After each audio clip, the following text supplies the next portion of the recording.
Còn nếu như trong trường hợp mà tích cực mà về ngắn hạn mà các đồng ăn coi có nhịp tăng trưởng lên trên này thì chúng ta cũng sẽ lại có những cái điểm bắt ở dưới này chị nhá. Thì đó là cái điều mà anh chị chú ý cho em. Xong thời gian tới chúng ta sẽ có 2 điểm bắt, một là chúng ta sẽ bắt ở đây, hai là chúng ta sẽ bắt ở dưới này nhá. Thì nó trung bình cái điểm cái đáy mà hôm trước chúng ta bắt thì nó sẽ trung bình của 2 cái điểm này anh chị nhé. Thì cái việc mà nó bắt ở đâu thì phụ thuộc vào cái việc mà điểm sắp tới của ăn coi nó hồi ở đâu anh chị nhé.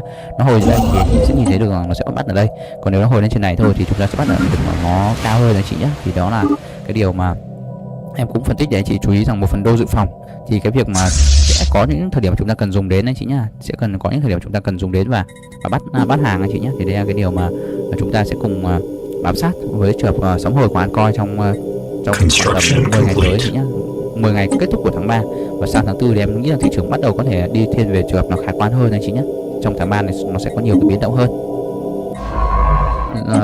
Đấy là trường hợp của ADA và mặt bằng chung của đồng ăn coi thì như NIA thì nó đã tăng trưởng nhiều thì đã có những nhịp điều chỉnh khá là nhiều, nhưng mà cũng sẽ có những vùng khoảng tầm 4 khoảng tầm quanh vùng 55 đô ở dưới để đỡ hỗ trợ và đỡ Bitcoin, đỡ NIA chị nhé. Để Uni thì đang có nhịp hồi phục lên khá là mạnh này. HLGO mặt bằng chung với đồng ăn coi thì em vẫn nghĩ rằng là nó vẫn sẽ có thể có một hồi phục lên phía trên nữa anh chị nhé. Thì chúng ta sẽ cùng bám sát với trường hợp của ăn coi chị nhé. Nhưng mà em vẫn nghĩ rằng là với trường hợp của ăn coi thì nhiều ăn coi vẫn đang có thể hồi phục nếu như trong trường hợp sắp tới mà Bitcoin hồi lên vùng 689 được nhé. Thì đây nó vẫn sẽ có thể có những cái nhịp mà tăng trưởng lên phía trên này. Nhìn thấy ăn coi đang có dấu hiệu hồi phục nên thành ra em vẫn nghĩ rằng là Bitcoin vẫn có thể có cơ hội hồi lên vùng 689 để tạo tiền đề cho ăn coi hồi lên phía trên này chị nhé. Thì đấy là điều anh chị có thể mà tham khảo nhé.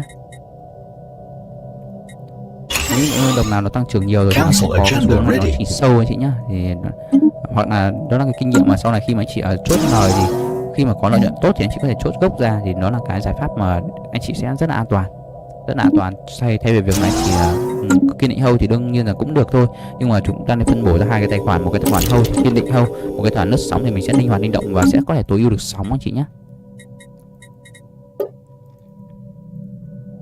Đây những cái đồng ăn coi như hút này đang có những nhịp hồi khá là mạnh. Nếu như trong thời gian vừa qua mà anh chị hold cái đồng mà em chia sẻ với anh chị đấy thì thực sự nó vẫn đang rất là mạnh anh chị nhé. Còn lướt qua bây giờ em sẽ lướt qua các đồng meme xem là thực sự là các đồng meme có cái nhịp mà tăng trưởng là như thế nào anh chị nhé.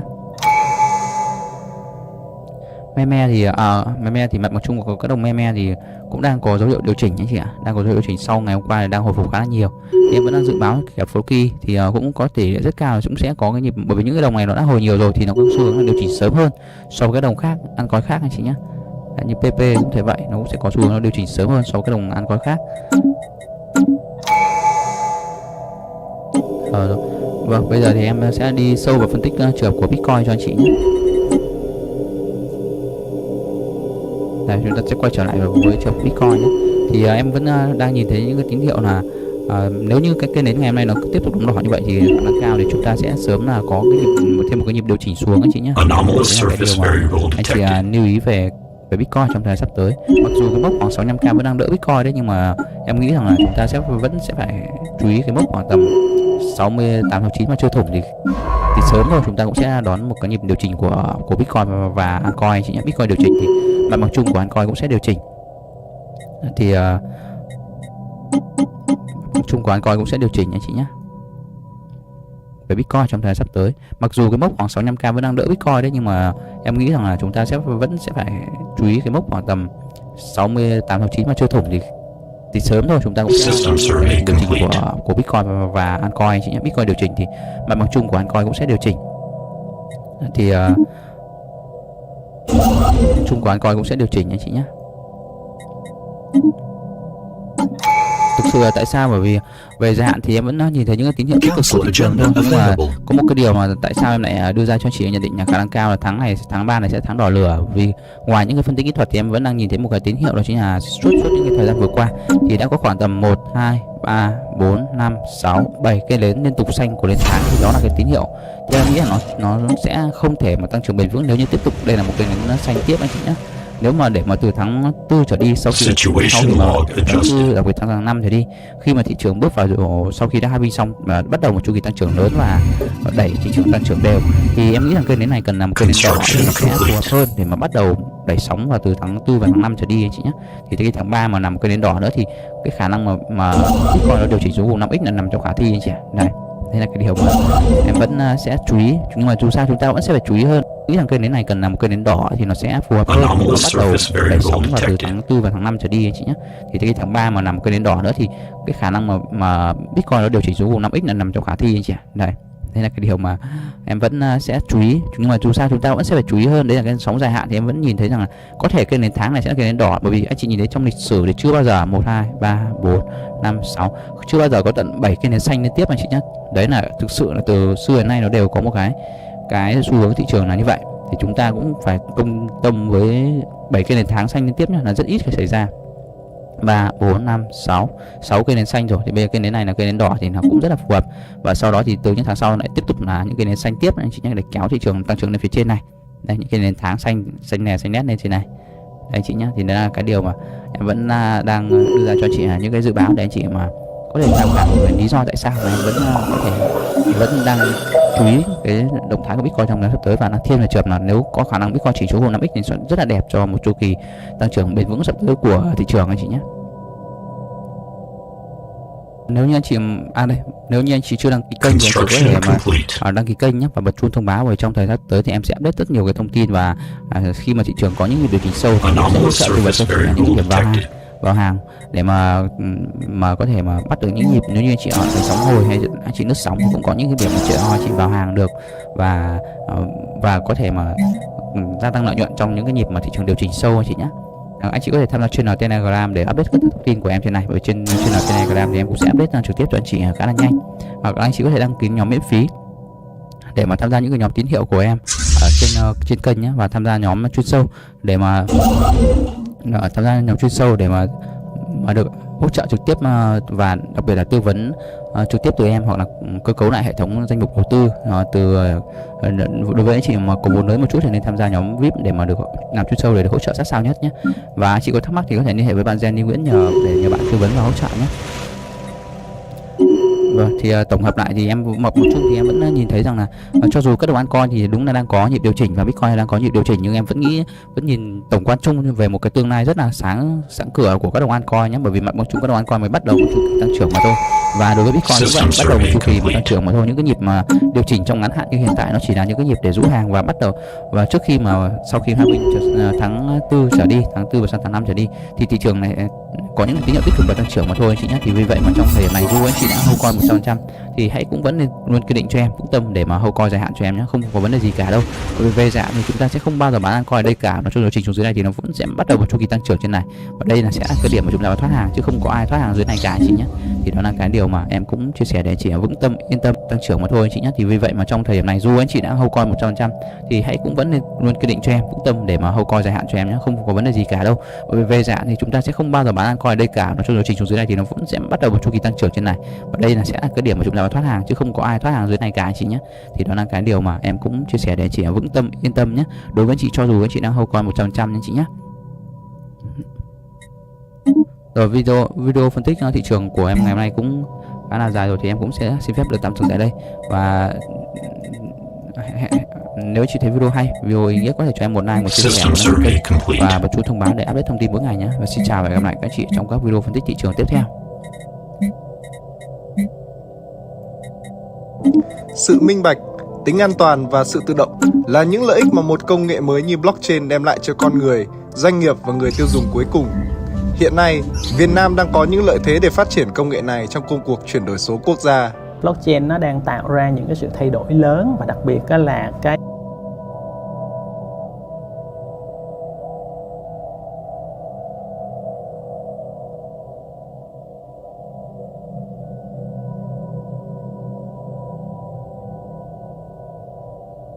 đều đặn luyện speaking cùng favorite brunch spot on Sunday. Great. It's a restaurant where you can eat breakfast type foods, usually with some kind of alcoholic drink like mimosa or something with fruit in it, or maybe some champagne in the morning. And you can eat this in the company of your friends. Another common weekend word is social butterfly. A social butterfly refers to someone who makes a lot of plans. They are flying around to event, to another activity.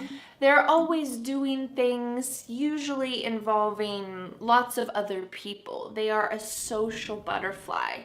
If you are a social butterfly, probably the year 2020 with lockdowns and all of these things were probably really difficult for you because you love to get together with other people and always be active. So we can use this in a sentence like this. My friend is a social butterfly. She has invitations to 3 brunches and 4 afternoon teas. Amazing. What if you are not a social butterfly? What if you are the opposite? Are you a unsocial caterpillar? No. It means you are a homebody. Your body likes to stay at home. I'm a homebody. She's a homebody. Someone who enjoys just doing things slowly and staying at home. They feel most comfortable in a comfortable place at home. You could say, my friend is a social butterfly, but I'm more of a homebody. When I get together with friends, I would rather have dinner at my house and then play games here. I think this is kind of true for me personally. As I get a little bit older, I prefer these kind of intimate group settings. Instead of lots of people, I prefer just a couple friends at home, maybe having a bonfire outside, roasting some food or some marshmallows, and this kind of intimate setting. I enjoy doing activities at home more often than when I was a little bit younger. To stay in. Unfortunately, that has been probably a lot of our weekend plans for the past year, and it means that you're just gonna stay at home. It doesn't mean you're gonna do nothing. It just means you're not gonna go anywhere. I'm gonna stay in. You might say, it's supposed to be cold and rainy this weekend, so I'm just gonna stay in and read a book. Or I'm just gonna stay in and do some things around the house. Planetary alert. To binge watch. This means that you watch a lot of movies or TV shows, usually back to back without stopping. So several hours. Maybe you watch 4 seasons of a TV show in one day. This is binge watching. You are watching a lot. This expression comes from a term we usually use with alcohol, to binge drink. This means that you drink a lot of alcohol at one time. Not a very healthy thing to do. But when we say to binge drink, that has that same idea, is you're doing a lot back to back. Or you could binge watch TV. So you might say, last weekend my husband and I binge watched all of the Star Wars movies. This isn't true. When you have young children, you do not have time to binge watch TV. But you might say this about your life. I binge watched that new TV show that just came out. Our final expression that you can use to talk about your weekend plans is to catch up on some chores. This phrasal verb to catch up on is a beautiful phrasal verb that you can use to talk about some kind of necessary activity that you haven't done for a while, and now there's more and more and more, and you need to finish all of this. So we can imagine laundry, dishes, sweeping, cleaning, maybe some home repairs, tidying up, maybe even yard work. If you don't do those things for 1 week or 2 weeks, oh, there's so many you have to do. So that means you need to catch up. You need to do what you haven't done for a while. You need to catch up on some chores. And chores are just those activities that I mentioned. Laundry, dishes, these necessary activities that involve cleaning up, helping to make your home a wonderful place to live. So maybe this weekend, you just need to catch up on some chores. You might say, I was so busy all week, and finally, I'm going to catch up on some chores this weekend. Maybe not very fun, but when your house is clean, it feels good. All right, now that we have some common vocabulary you can use to talk about your weekend plans, let's talk about some introduction questions that you might hear and that you can also ask other people. These have varying levels of reductions and fast ways that you will hear them. So I want to help you understand and recognize what other people are saying and also be able to use it. So let's talk about our first question. What are you up to this weekend? What are you up to this weekend? You might know the expression, what's up? This just means, how are you? So we're using that same word up to talk about what are you doing this weekend? What are you up to this weekend? But do you think that we usually say it like this? What are you up to this Technological weekend? acquisition So successful. clear, so lovely. No. Instead, we're going to reduce this a little bit, and then we can reduce it a lot more. Let's talk about that first one. What are you up to? Planetary settlement What are you up to? initiated. What are? So here the word what and are creating a spoken Situation contraction. log Usually adjusted. when we write, we don't write this type of contraction. It's only in spoken English. But oftentimes be verbs like are, is, will be contracted with a question word. What are you up to this weekend? What are you up to? Construction We complete. can reduce this a little bit further. What you up to? What you up to? What you up to this weekend? There are a lot of reductions happening at the beginning. What?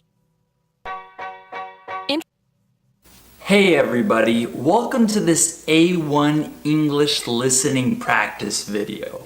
You can use this video to train your listening and comprehension as I speak. You ready?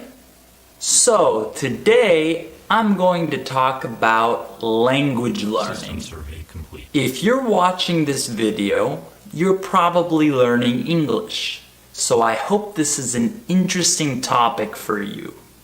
Language learning is hard, and if you learn a language, you need to spend a lot of time studying. Technological acquisition This is the most important part of learning a language.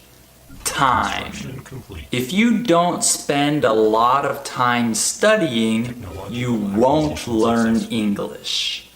Language learning takes time. I am a language teacher, but I'm also a language learner.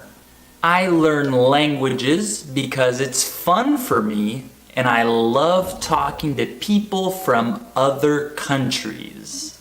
This is the best part about learning another language.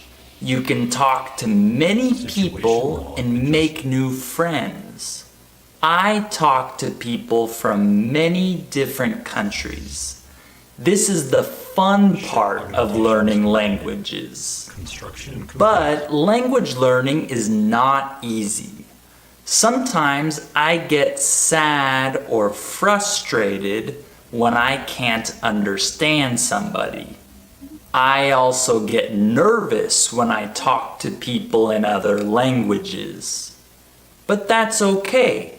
It's normal to get sad or frustrated or nervous when you learn another language.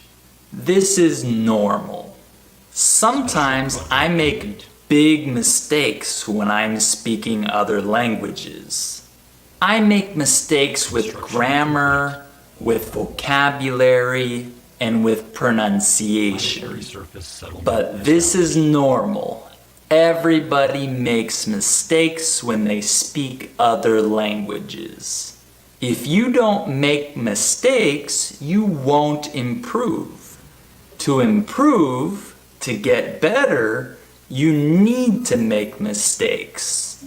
You need to talk, you need to practice, you need to have fun.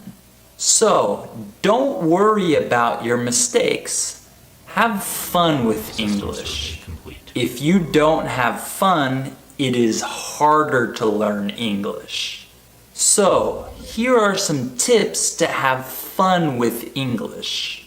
Number 1, read books in English that are interesting for you. Don't read boring books. Find books that you like. For example, if you like sports, read books in English about sports. If you like animals, read books in English about animals. And if you like technology, read books in English about technology. I love fiction, so I read fiction books in other languages. This helps me have fun and learn. Tip number 2. Watch videos in English that are interesting for you. If you like fashion and clothes, watch YouTube videos about fashion in English. If you like cars, watch YouTube videos about cars in English. It's important to read and watch things that are interesting for you. Okay, tip number 3. Make friends who speak English and make friends who are learning English. I know it's not easy to make friends, but it will help you learn and practice your English. Find an English practice group in your city.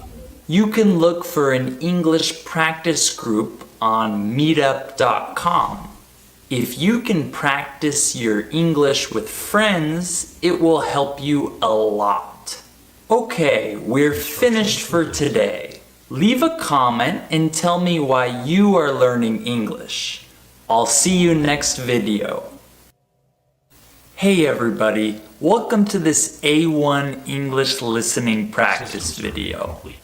You can use this video to train your listening and comprehension as I speak. Technological acquisition You ready? successful.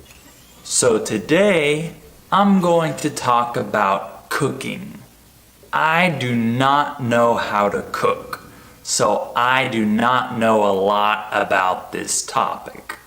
However, I like eating, so I like talking about food in general.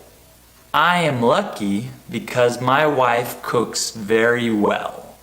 She has a natural talent for cooking, so she cooks well. That means that I eat well. Let me tell you about some of the things that my wife cooks. Construction Since she is Mexican, she likes cooking Mexican food. Sometimes she makes tacos, which are delicious.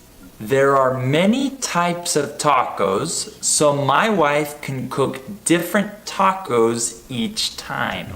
I also cooked tacos in the past, but I don't cook well, so my tacos weren't very good.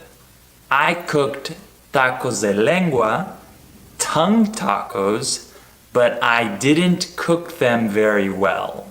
My wife cooks much better. The only thing that I cook well is eggs. I love eggs and I eat them almost every morning.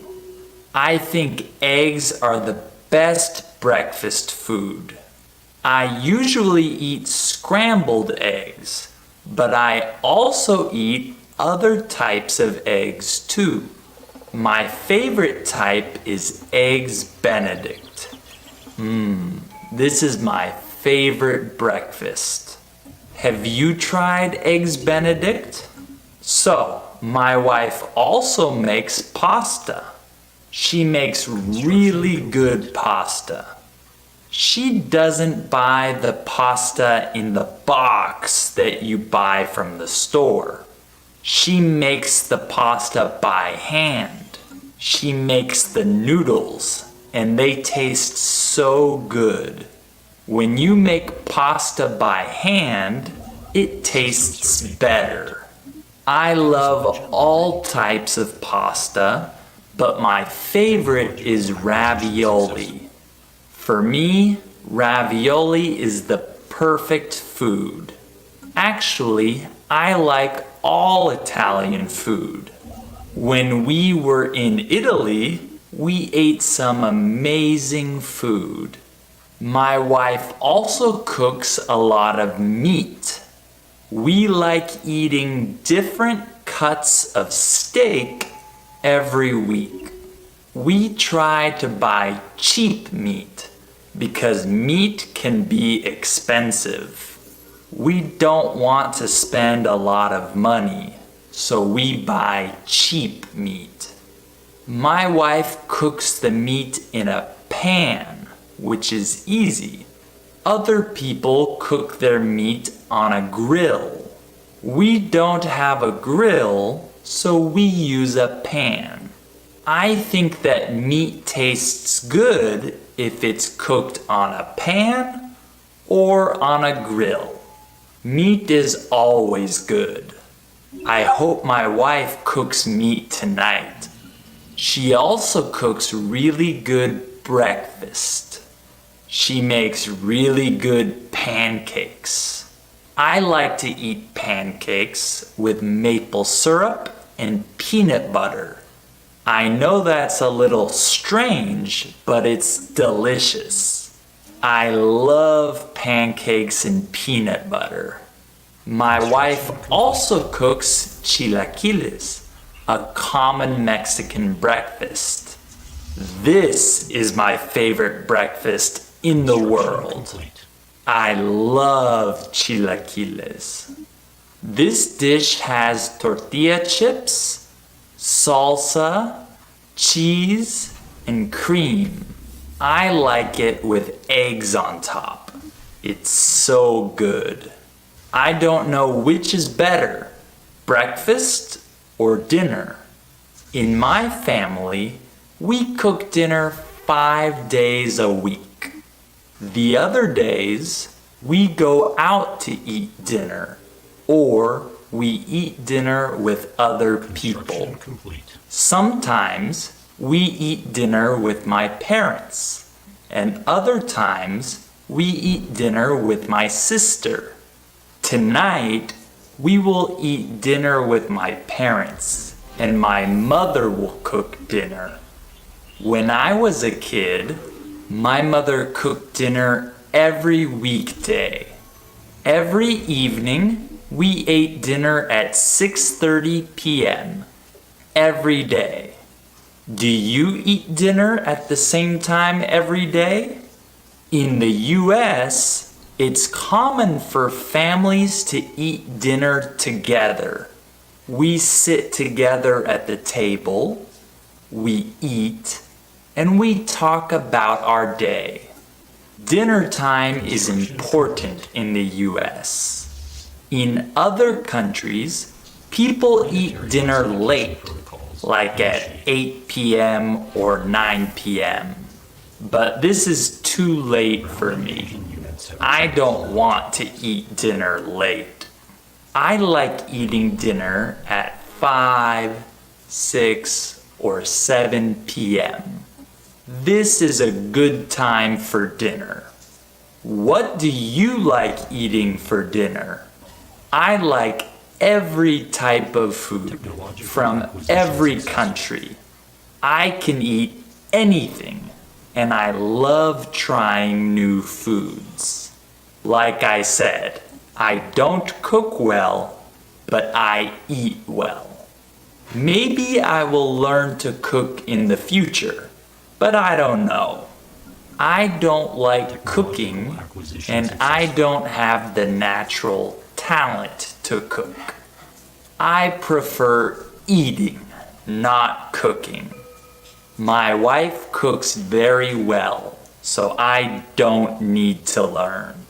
I'm thankful for that. Okay, we are finished for today. Leave a comment and tell me if you like cooking. I'll see you next video.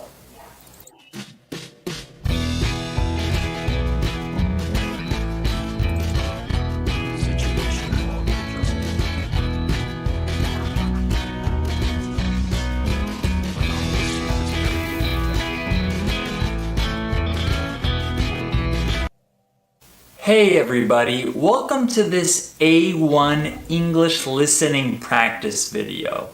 You can use this video to train your listening and comprehension as I speak. You ready? So today, I'm going to talk about the weather. This is an important topic because everybody talks about the weather.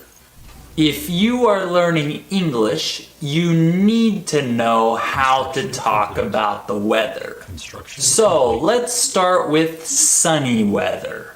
Sunny weather is my favorite type of weather. When it's sunny outside, I'm happy. For me, hot weather is better than cold weather.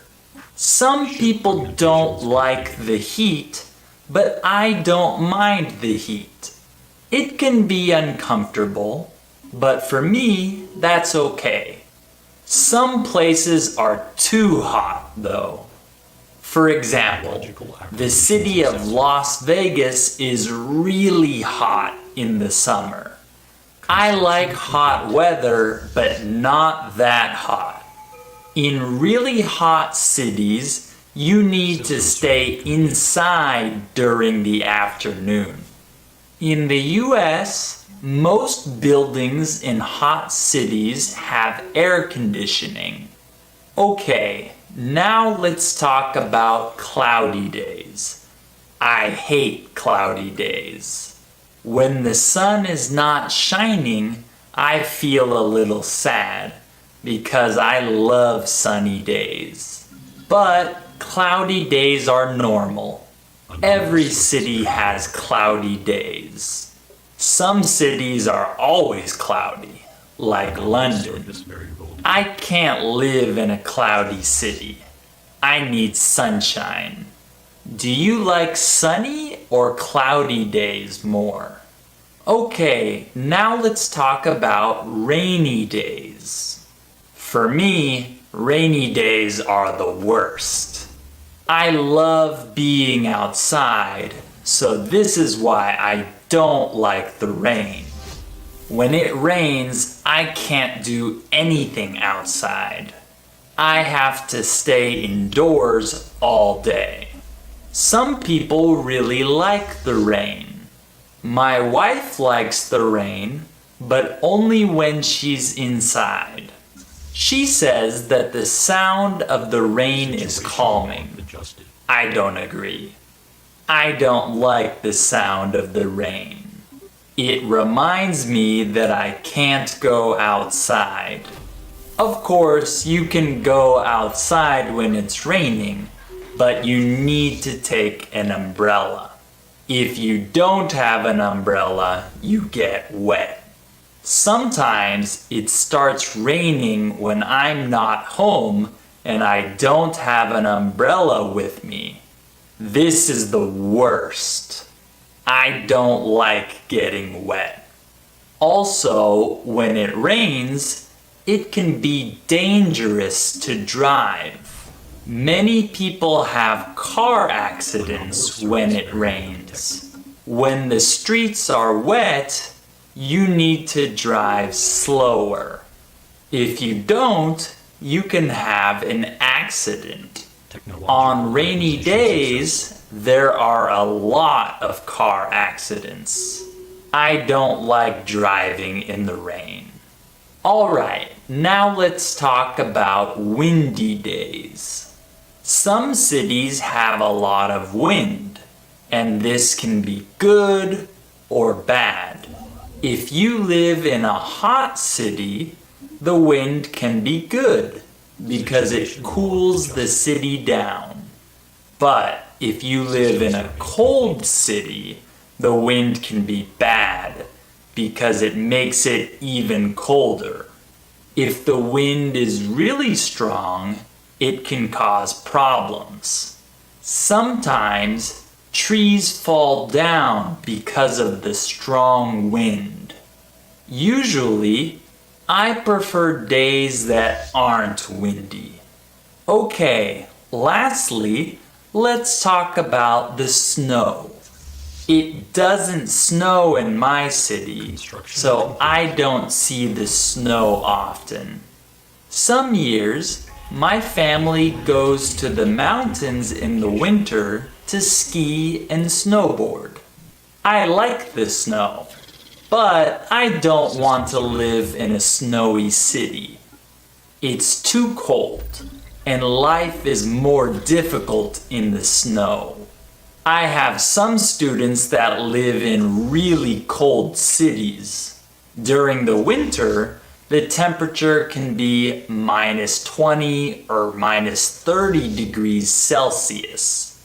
For me, that's crazy. I don't like the cold. Another bad type of weather is stormy weather. In the US, we have some bad storms, like hurricanes and tornadoes. I've never seen a storm like this before, but I've seen many thunderstorms. These storms are not that bad, but I don't like lightning. Lightning can be scary. Okay, that's all for today. Leave a comment and tell me what type of weather you prefer. I'll see you next video.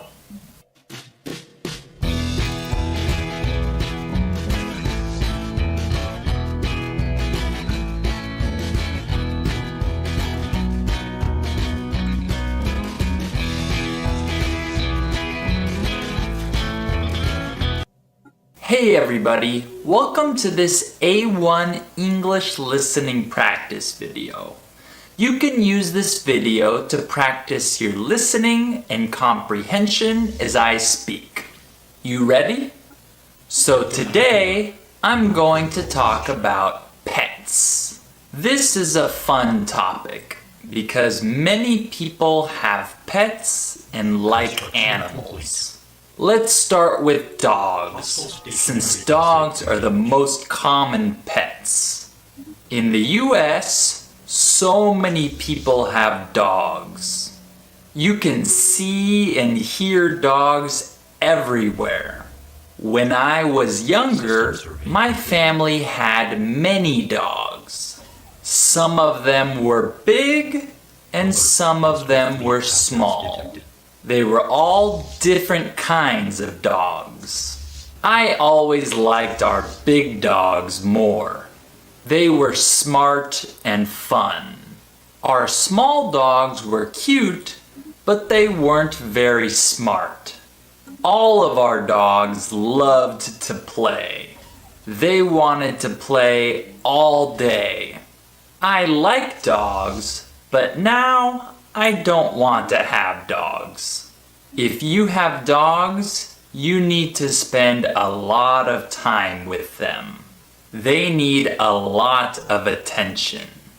In the US, people treat their dogs very well.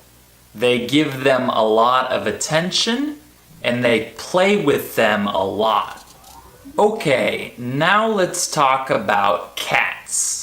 Some people like cats more than dogs, but I don't. I don't like cats at all. Actually, I'm allergic to cats, so I stay away from them. Many people like cats because they're independent. They don't need a lot of attention like dogs do. So, if you have a cat, it's easy. Also, cats are funny animals. There are many videos of cats doing very funny things. My family never had cats though. What about you?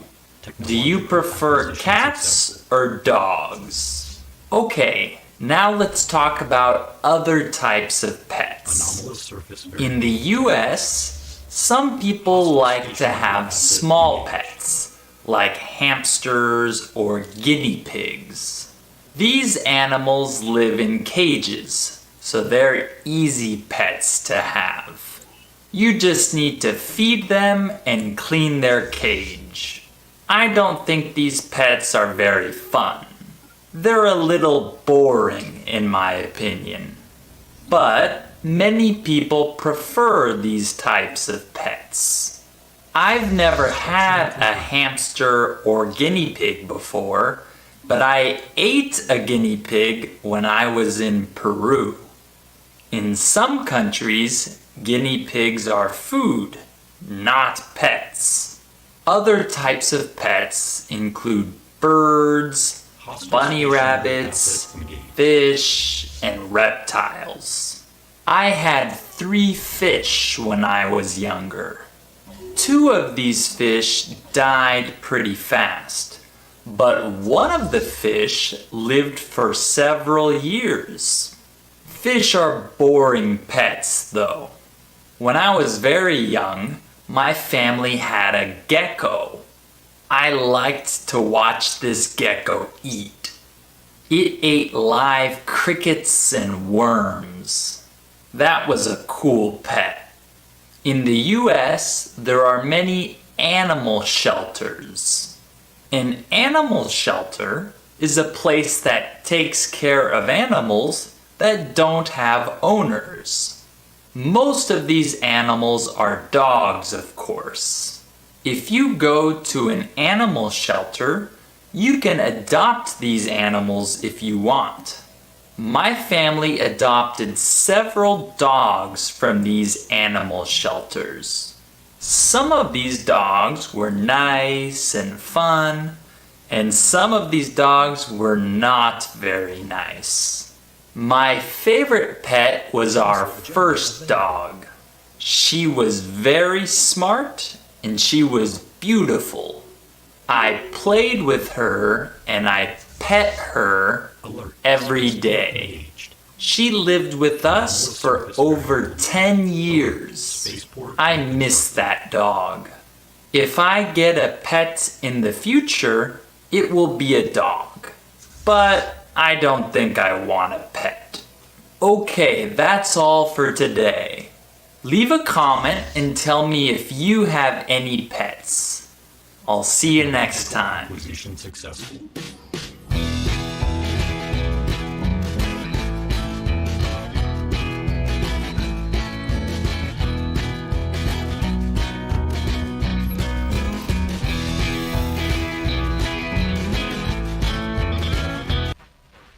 Hey everybody, welcome to this A1 English listening practice video. You can use this video to practice your listening and comprehension as I speak. You ready? So today, I'm going to talk about New Year's resolutions. What is a New Year's resolution? This is a goal or an objective that you have for the next year. When it's the end of the year, some people make New Year's resolutions. They want to have a good year and do many things. Let's talk about some common resolutions. One common New Year's resolution is to lose weight. Many people plan to lose weight during the new year. This is a good resolution. It can help you be healthy. It's not easy to lose weight though. It can be difficult. You need to eat healthy food and you need to exercise. Many people go to the gym in January because their New Year's resolution is to lose weight. But not everyone reaches their goal. Many people quit. Okay, another common New Year's resolution is to study English more. This is a good New Year's resolution. Some people want to learn English to help their career. If you speak English, you can have better opportunities. For some jobs, you need to speak English. And for other jobs, you need to read and write in English. English is important for many jobs. Maybe English will help your career too. This year, my goal is also to study more languages. Alright, another common New Year's resolution is to read more books. Some people are very busy, so they don't read a lot. Other people are not good at reading, but they want to improve. And some people don't like reading, but they need to read. Many people have the New Year's resolution to read more. I think that's good. I want to read more too. I want to read many books this year. How many books do you want to read this year? Maybe you can read books in English this year. That's a good resolution.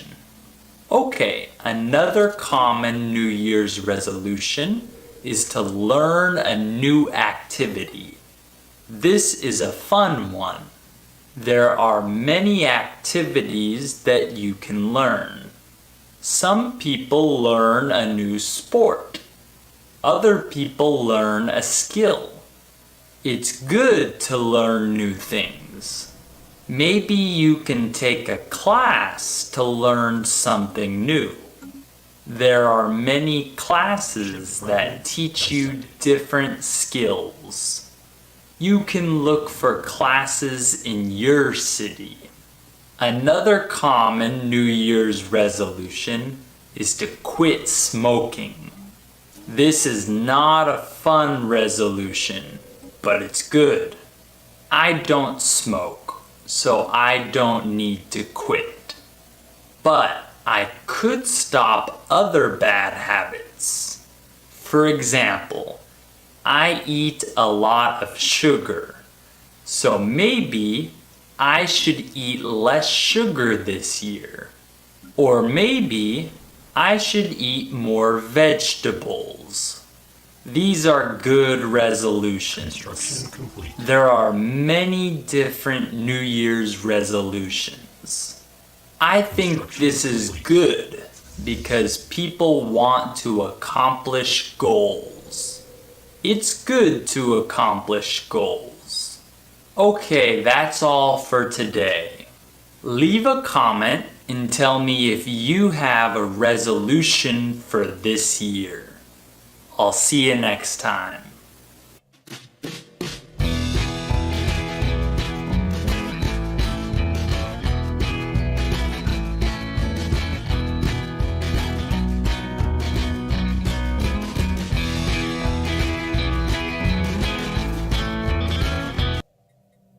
Hey everybody, welcome to this A1 English listening practice video.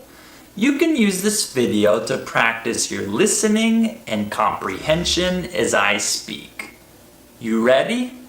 So today I'm going to talk about my daily routine. My routine is different on weekdays and weekends.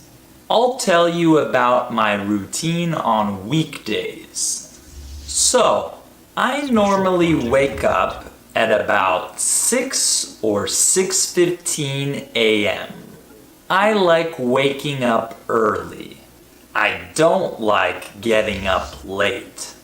When I wake up, the first thing I do is read my Bible. Then I study languages for a little while. Currently, I'm studying Indonesian. I like to study in the morning because I feel motivated. Other people prefer studying in the evening. Do you like studying in the morning, afternoon, or evening? So, after I study, I usually eat some fruit. This is my first food of the day. Then I start my work. I usually start working at 7:30 a.m. Most other people start at 8 a.m. or 9 a.m. I like starting early though. I'm an English teacher and I teach many students. I have different students every day. Some days I have many classes, and other days I have fewer classes. Most of my students are from Brazil and Russia, but I have students from many other countries too. Every day I talk to people from all over the world. This is really fun. I love my job. So, during my workday, I have some breaks. Sometimes I have a 30-minute break between classes.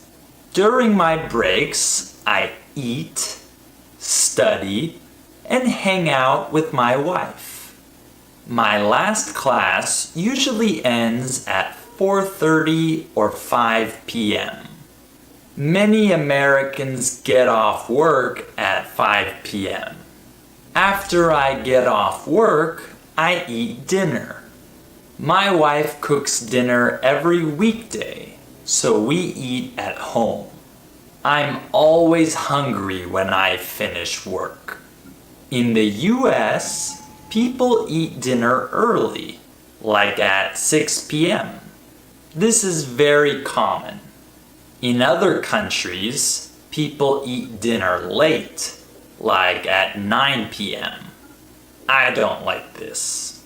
For us, dinner is the biggest meal of the day. We eat a lot for dinner. My wife and I eat meat, vegetables, and other food. Some days I exercise in the evening too. I don't exercise every day, only some days. I should exercise more though.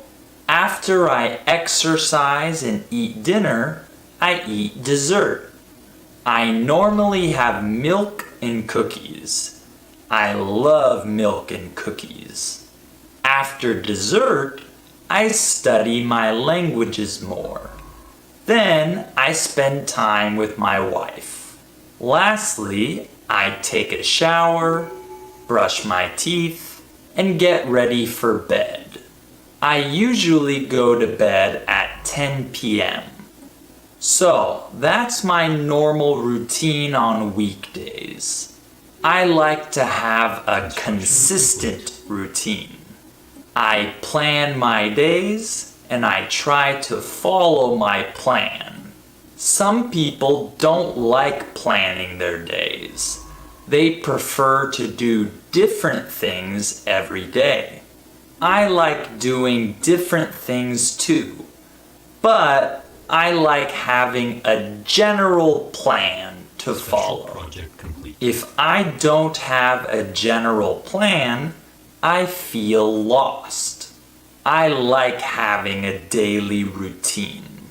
However, on the weekends, I do many different activities. My weekends are very different from my weekdays, but I always wake up and go to bed at the same time every day. That doesn't change. I like to start and end every day at the same time. Okay, that's all for today. Leave a comment and tell me if you have a daily routine. I'll see you next time.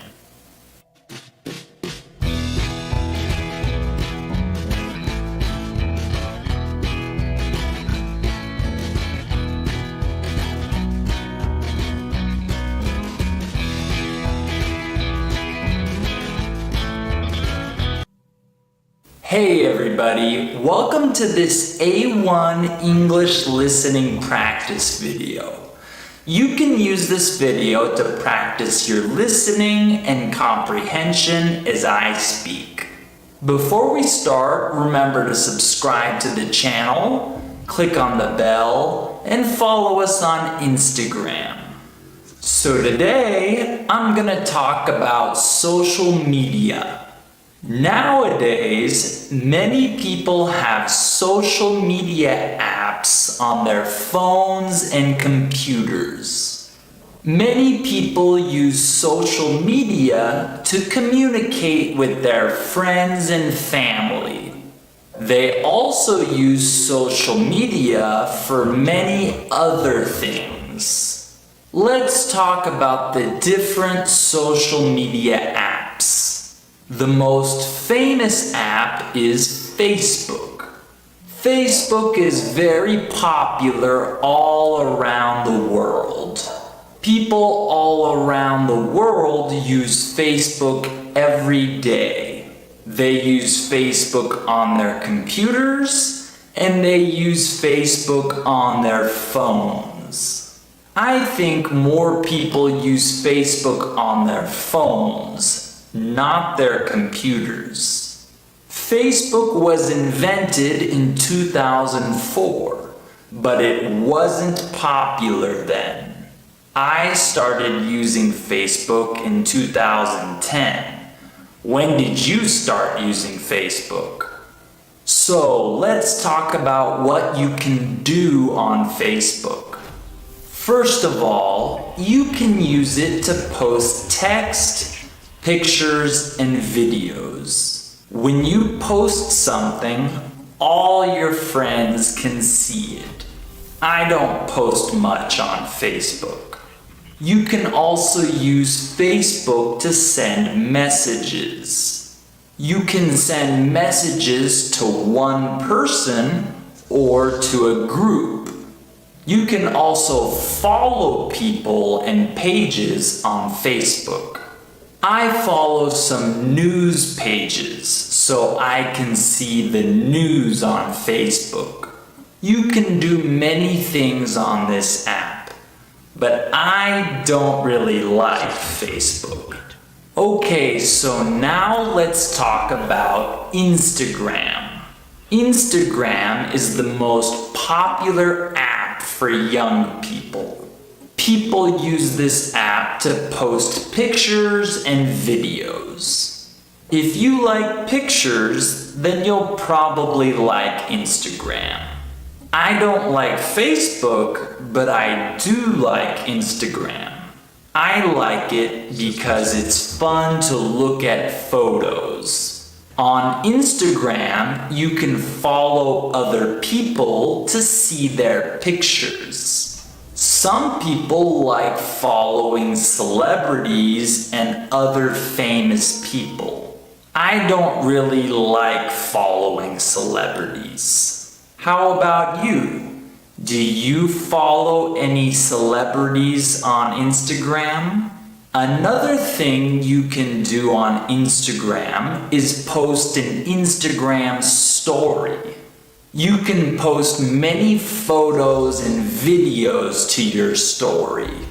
I don't usually post on Instagram, but I look at other people's posts. I think that Instagram is better than Facebook. Okay, so another social media app that people use is Twitter. I don't have Twitter, so I don't really know how to use it. But I know that it's a very popular app all around the world. Many people use this app to follow the news.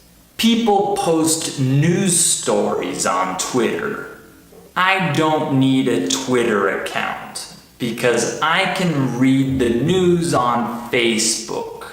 Another app that young people use is Snapchat. I had Snapchat when I was younger, but now I don't. People use Snapchat to send pictures and short videos to each other. Then these pictures and videos disappear after you view them. There are many other social media apps too. The world loves social media. Alright, that's all for today. Leave a comment and tell me which social media app you like best. And remember to subscribe to the channel, click on the bell, and follow us on Instagram for more English tips and lessons. I'll see you next time.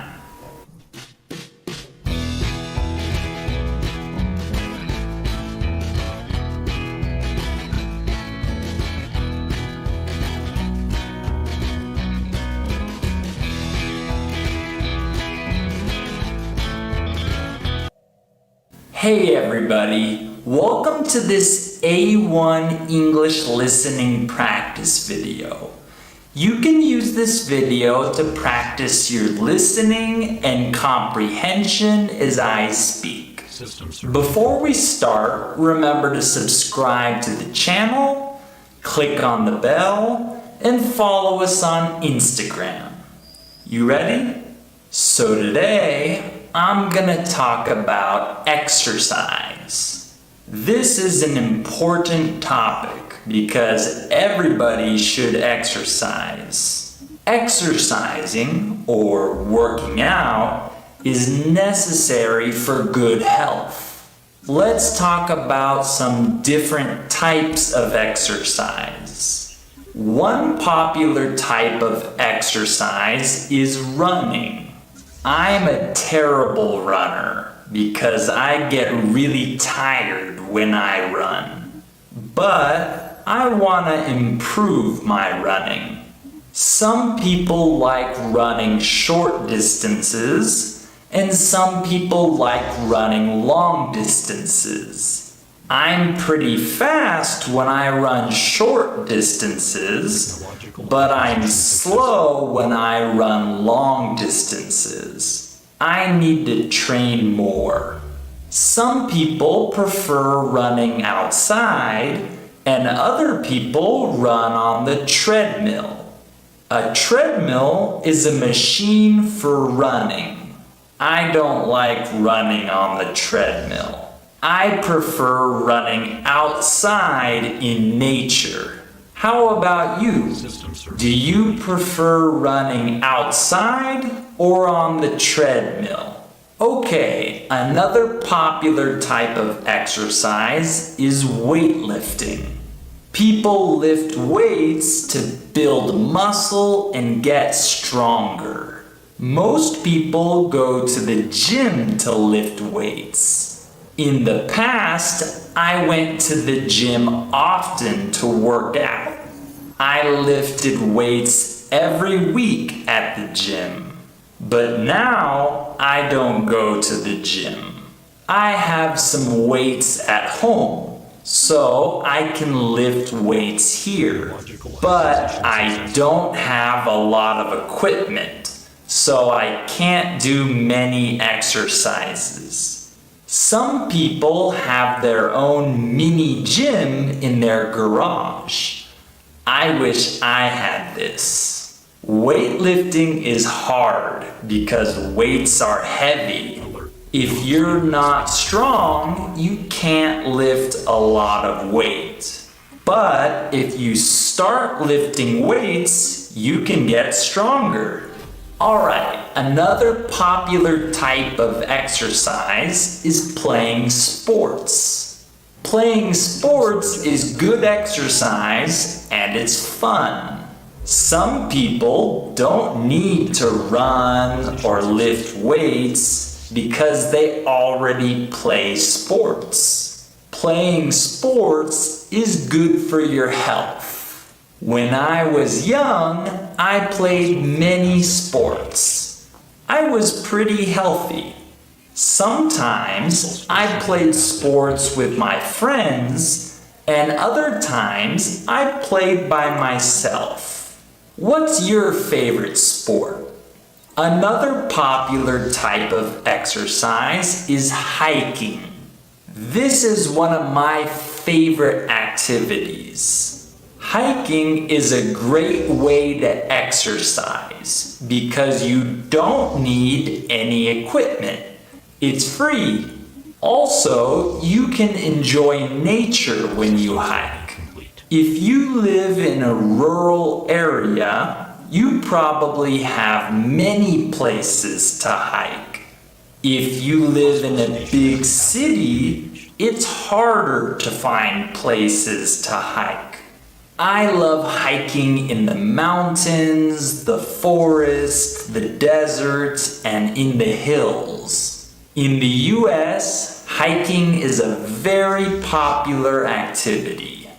People go hiking with their friends and sometimes with their dogs. In other countries, hiking isn't so popular.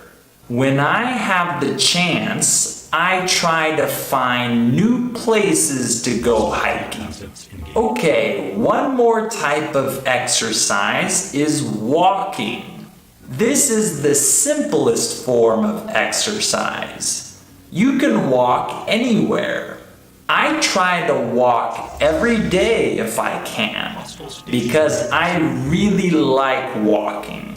So, overall, there are many different types of exercise. You should try to exercise every day if you can. Alright, that's all for today. Leave a comment and tell me which type of exercise you like best. And remember to subscribe to the channel, click on the bell, and follow us on Instagram for more English tips and lessons. I'll see you next time.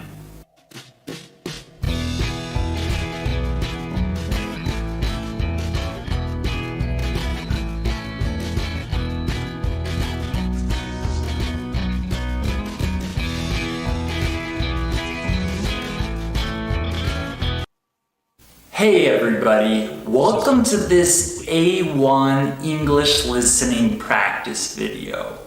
You can use this video to practice your listening and comprehension as I speak. Before we start, remember to subscribe to the channel, click on the bell, and follow us on Instagram. You ready? So today, I'm gonna talk about homes. This is an important topic because we talk about our homes a lot. Let's talk about the different types of homes. Some people live in houses, some people live in apartments, and other people live in other types of homes. Houses and apartments are the most common types of homes. In big cities, people often live in apartments. Apartments are very common in big cities. They're usually smaller and cheaper than houses. Some apartments are in really tall buildings. These buildings can have 20 or 30 floors sometimes. I don't want to live on the 30th floor. I prefer living on the first or second floor. If you live outside the city, you probably live in a house, not an apartment. People that live in the countryside usually live in houses. These houses are usually bigger than apartments. They also have backyards. A backyard is the place behind your house where you can have grass, trees, gardens, or a pool. When I was a kid, I loved playing in my backyard. It was fun to play outside every day. Most apartments don't have backyards. They usually have balconies instead. Okay, now let's talk about the price of houses and apartments. In the US, houses and apartments can be really expensive if you live in a big city.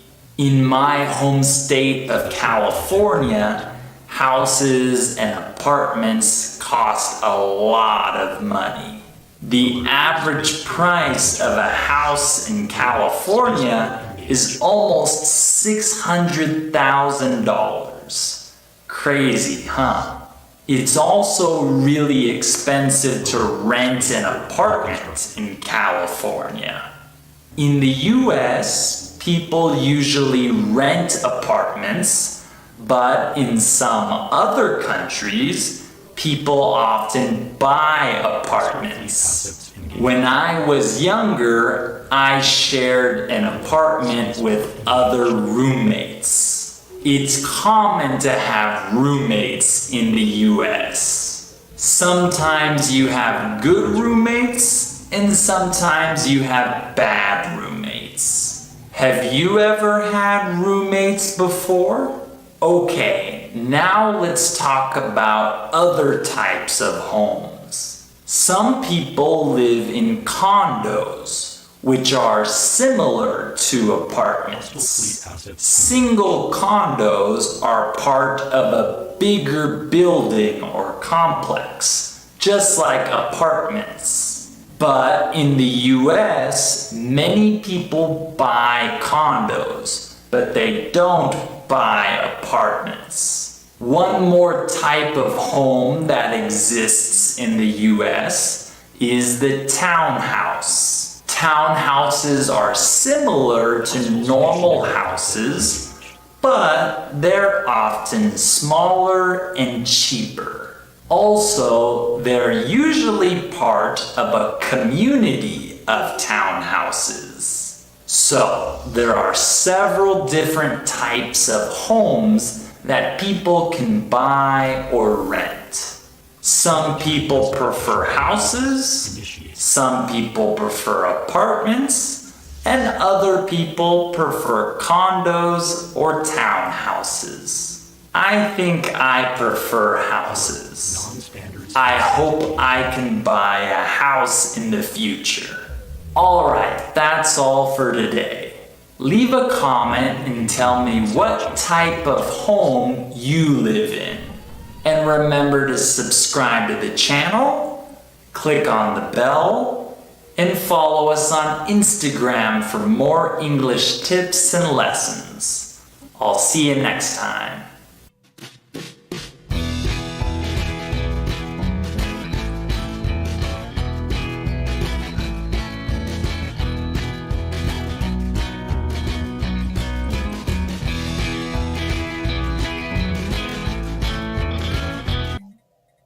Hey everybody, welcome to this A1 English listening practice video. You can use this video to practice your listening and comprehension as I speak. Before we start, remember to subscribe to the channel, click on the bell, and follow us on Instagram. You ready? So today, I'm gonna talk about soccer. This is a really popular topic because many people love soccer. Soccer is the most popular sport in the world. It's the most important sport in the world. Let's talk first about the rules of soccer. The objective of the game is to score more goals than the other team. If your team scores more goals than the other team, your team wins and the other team loses. But it's not easy to score goals. It's hard. Each team has defenders who try to stop you from scoring goals. Midfielders are the players that play in the middle of the field. They have to run a lot. I never liked being a midfielder because I can't run a lot. The players that usually score goals are called forwards. Being a forward is fun because scoring goals is fun. Also, each team has a goalkeeper. The goalkeeper can use his hands and his whole body to defend the goal. In total, each team has 11 players on the field. Now let's talk about soccer's popularity. In most countries, soccer is the biggest sport. Most cities have a local soccer team and the people support their city's team. There are also national teams. Every 4 years, national teams compete for the World Cup. During this time, everyone supports their country's team. Some nations are very good, like Germany, France, and Brazil.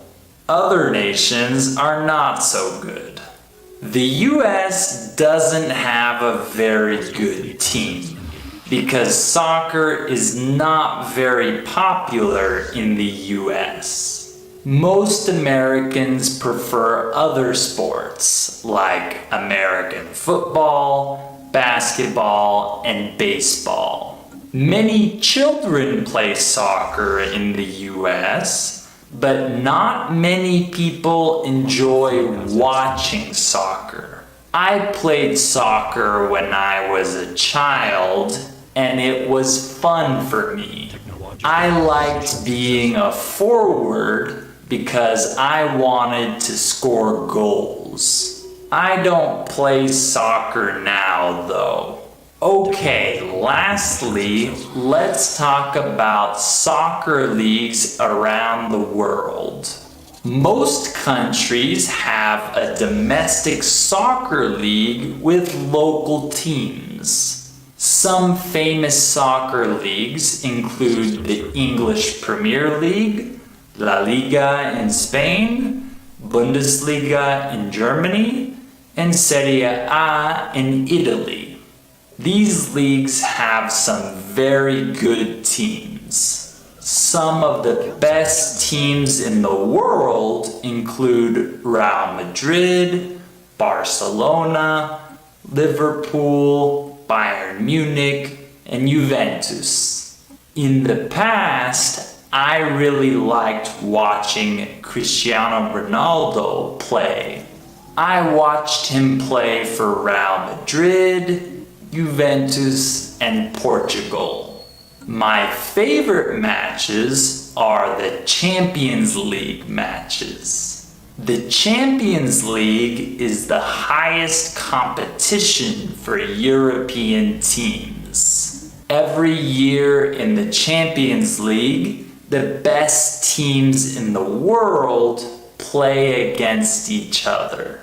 It's always really exciting. Nowadays, I'm not really interested in sports anymore. But once in a while, I like watching soccer. Alright, that's all for today. Leave a comment and tell me who your favorite soccer team is. And remember to subscribe to the channel, click on the bell, and follow us on Instagram for more English tips and lessons. I'll see you next time.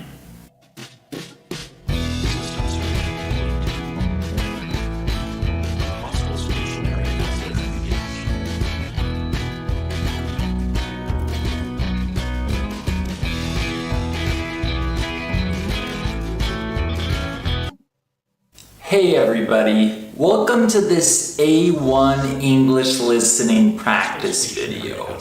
You can use this video to practice your listening and comprehension as I speak.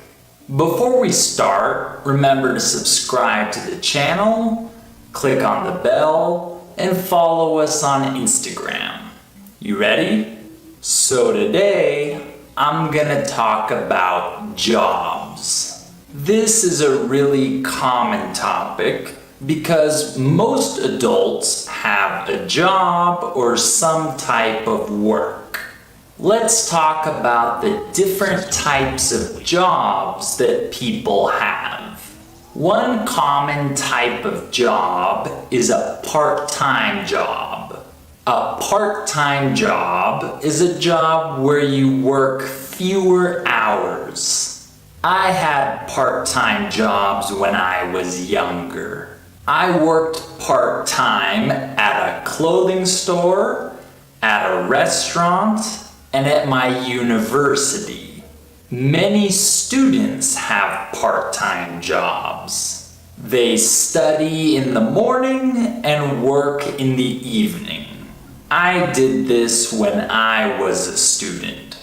In the US, many teenagers get a job when they're in high school. I got my first job when I was 17.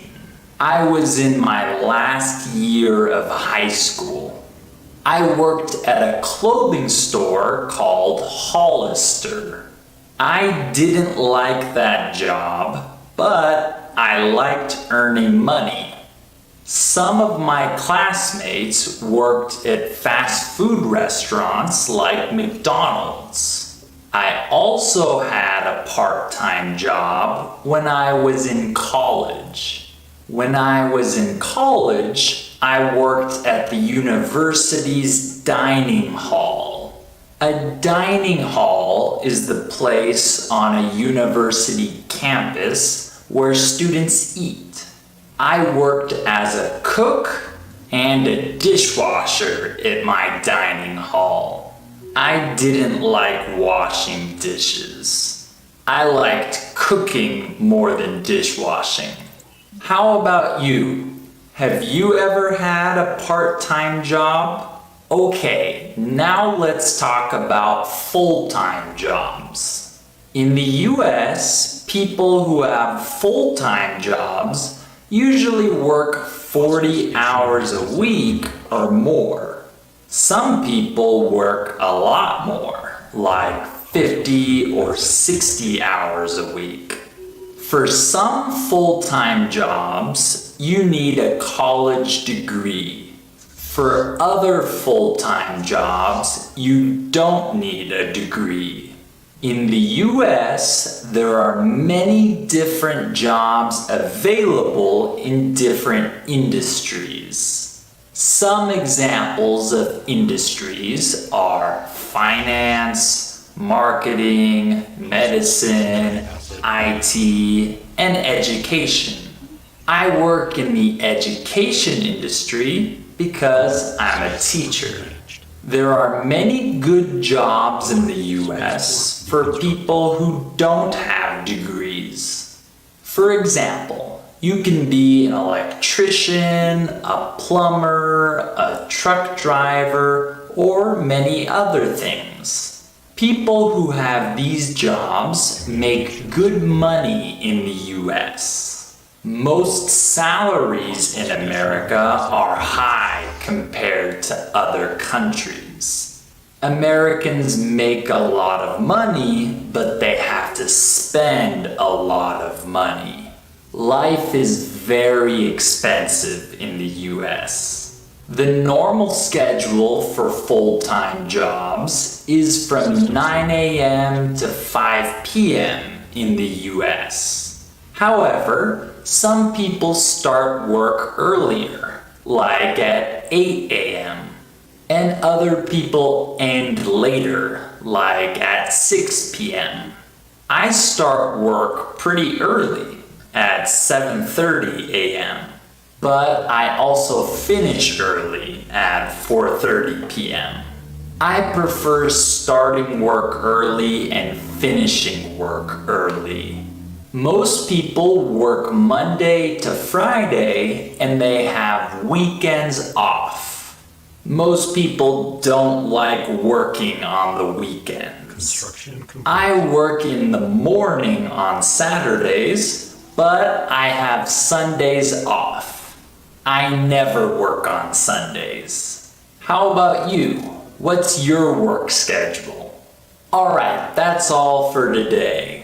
Leave a comment and tell me about your job. And remember to subscribe to the channel, click on the bell, and follow us on Instagram for more English tips and lessons. I'll see you next time.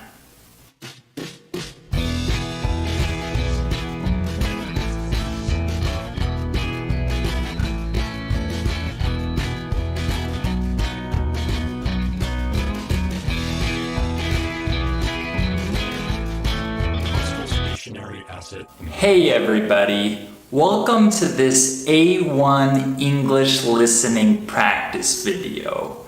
You can use this video to practice your listening and comprehension as I speak.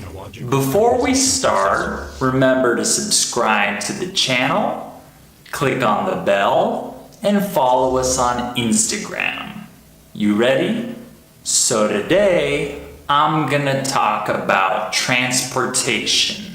This is an important topic because we all use some kind of transportation in our lives. Let's talk about the different types of transportation. One popular type of transportation is the subway. In other countries, people also use the words metro or underground. But in the US, we usually say subway. Many big cities around the world have a subway system. In cities like Paris, London, and Tokyo, the subway system is amazing. The subways in these cities are very organized and efficient. However, many big cities in the US don't have good subway systems. Most people in the US drive cars, so they don't need to take the subway. In my hometown of San Diego, we don't have a subway system. I like taking the subway in other countries because it's easy. You can go anywhere in the city without a car.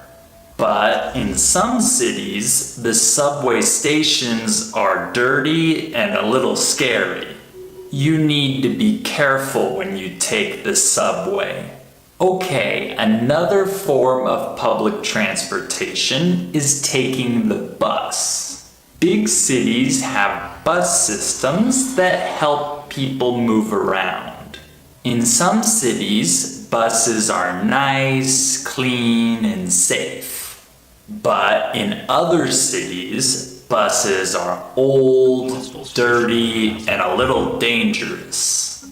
For example, in Mexico, most buses are old and uncomfortable. They can also be dangerous because many bus drivers drive really bad. They drive really fast and they often have accidents. Most people don't like taking the bus, but sometimes they have to. In many cities, taking the bus is cheap. If you don't have a lot of money, the bus can be a good option. Okay, now let's talk about taxis and Ubers. In the past, many people took taxis, but nowadays, many people use Uber. I love using Uber. I use it all the time. An Uber is cheaper than a taxi, and it's usually safe. I always have good experiences using Uber. I've taken a few taxis before, but I didn't like it. Taxis are usually expensive. In some cities, Uber is illegal, so people can't use it. How about you? Do you use Uber in your city? Okay, another common type of transportation is riding a bike. This is a great way to move around the city because it's free. Riding bikes is also a healthy activity. The problem is that it's dangerous in some cities. In some cities, the drivers are crazy, so it's dangerous to ride a bike in the street. In other cities, there are bike lanes in the street, so it's safer. But I think it's always a little dangerous to ride a bike in the city. One more type of transportation is walking.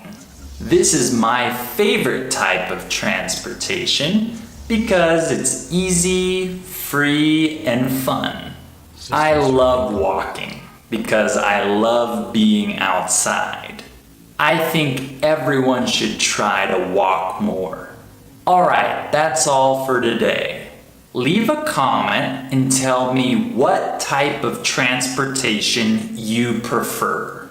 And remember to subscribe to the channel, click on the bell, and follow us on Instagram for more English tips and lessons. I'll see you next time.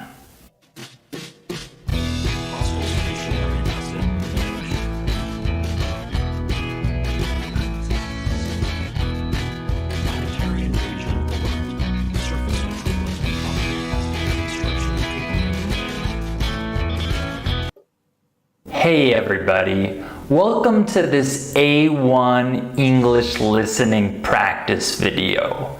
You can use this video to practice your listening and comprehension as I speak. Before we start, remember to subscribe to the channel, click on the bell, and follow us on Instagram. You ready? So today, I'm gonna talk about technology. This is a great topic because we all use technology every day. You're using technology to watch this video right now. So let's talk about some different kinds of technology today. One really important type of technology is computer technology. Computers today are much different than computers from the past. 20 or 30 years ago, computers were really limited. They couldn't do the things that computers do today. In the past, they were also really big, but today, computers come in many different sizes. Computers today are fast, powerful, and easy to use. I remember when I first started using the computer. I was 6 years old. I liked playing computer games, but all of the games were very basic at that time. I still thought they were really fun. Today, computer games are very complex. Alright, now let's talk about cell phones. When I was a kid, not many people had cell phones. Most people used landlines, which are phones inside your house. Nowadays, not many people have landlines. Everyone has cell phones now. I remember getting my first cell phone when I was 12 years old. I thought it was so cool. These days, phones are extremely important because you can do almost anything on your phone. But I think the most important technology today is the internet. Most people use the internet every day to do many things. People like me need the internet in order to work. If I don't have internet, I can't work. We also use the internet to study, to shop, and to entertain ourselves. I can't imagine not having the internet. I use it for many hours every day. How about you? How many hours a day do you use the internet? Okay, now let's talk about technology of the past. For example, one really important invention was the motorized vehicle, or the car. Before cars, people traveled by horse, by foot, or in other ways. When the car was invented, people were able to travel more easily. Cars from the past looked very different from today's cars. I think old cars look pretty cool. Another really important invention was electricity. Before electricity, people had to use candles and fire for light. At night, the cities were much darker than today. Nowadays, our cities have so much light at night. And of course, we use electricity for so many different things today. Sometimes the electricity goes out and everything stops working. I hate when the electricity goes out. One more important invention was the television. In the past, television was the greatest form of entertainment. Everyone sat down in the evenings and watched TV. Nowadays, more people watch TV shows on their computers, like on Netflix. Many young people prefer doing everything on their computer or cell phone. Alright, that's all for today. Leave a comment and tell me what your favorite technology is. And remember to subscribe to the channel, click on the bell, and follow us on Instagram for more English tips and lessons. I'll see you next time.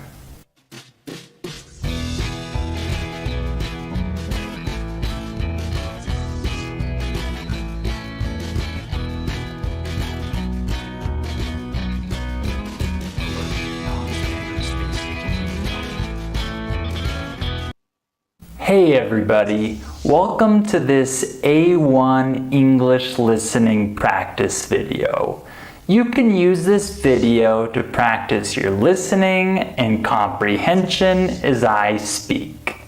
Before we start, remember to subscribe to the channel, click on the bell, and follow us on Instagram. You ready? So today, I'm gonna talk about the supermarket. This is a useful topic because most people buy food from supermarkets. One important note. In the US, many people use the phrase grocery store instead of supermarket. I usually say grocery store, but you can use both. So, first let's talk about big supermarkets. The most famous supermarket is Walmart. Walmart is really big and sells many items. They sell food, clothes, electronics, furniture, and much more. Walmart has everything. In big supermarkets, there are a lot of cheap items. Personally, I don't like big supermarkets. I prefer smaller supermarkets because they often have better products. I like to buy organic food, so I search for small organic stores. These stores are usually more expensive than big supermarkets. Organic food is more expensive than non-organic food, but I think it's worth the price. In big supermarkets, I can't find the products I like. That's why I go to small local stores. There are also some very small supermarkets too. We call these convenience stores. For example, 7-Eleven is a convenience store. These stores sell some food and drinks, but they don't have a lot of items. I go to convenience stores when I need to buy just 1 or 2 items. But I don't usually shop at convenience stores. They don't have all the items that I need. How about you? Do you prefer big supermarkets, small supermarkets, or convenience stores? Some people don't go to supermarkets. They buy their groceries online. Nowadays, you can buy everything online.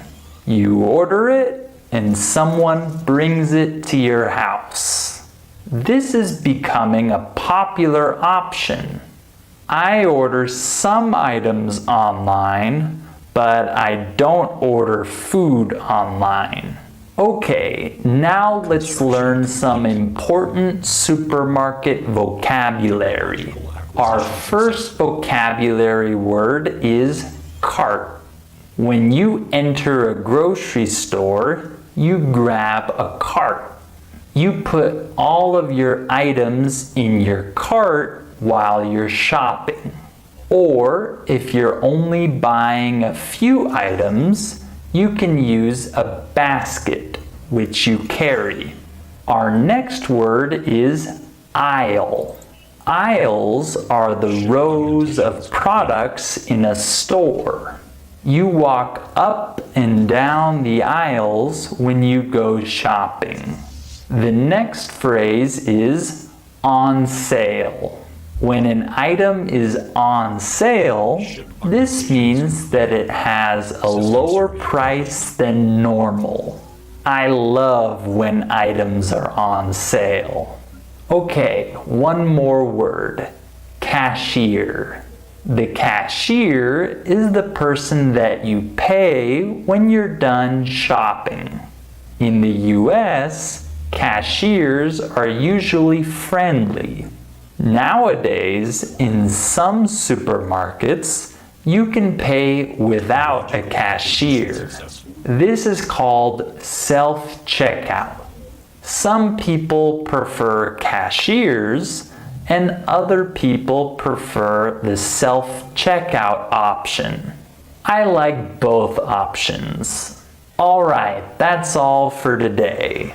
Leave a comment and tell me where you buy your food. And remember to subscribe to the channel, click on the bell, and follow us on Instagram for more English tips and lessons. I'll see you next time.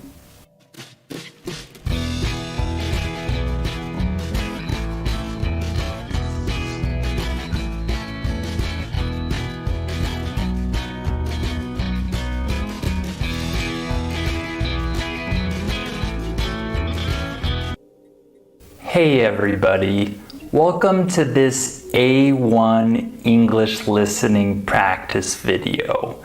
You can use this video to practice your listening and comprehension as I speak. Before we start, remember to subscribe to the channel, click on the bell, and follow us on Instagram. You ready? So today, I'm gonna talk about money. This is a really important topic because money is a big part of our lives.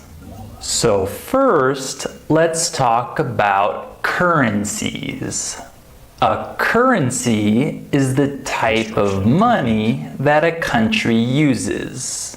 For example, the currency of the US is the dollar, and the currency of Mexico is the peso.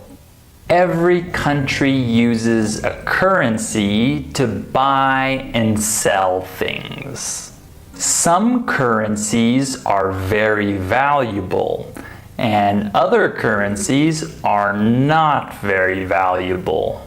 For example, today, 1 US dollar is worth 22 Mexican pesos. The dollar is more valuable right now. So, what currency does your country use? Okay, now let's talk.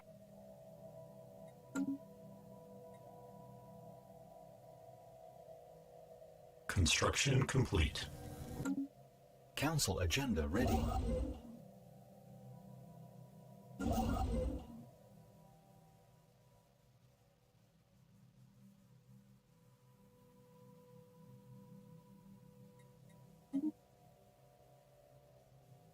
System survey complete.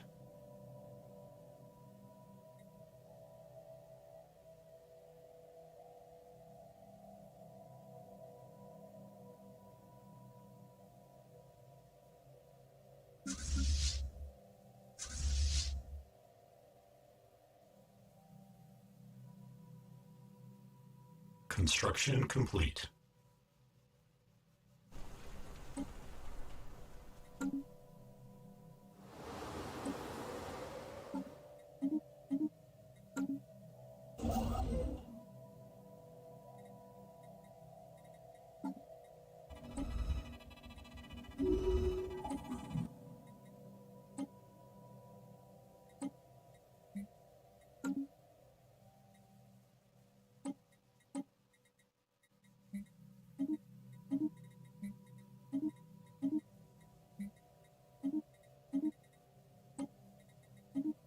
Construction complete.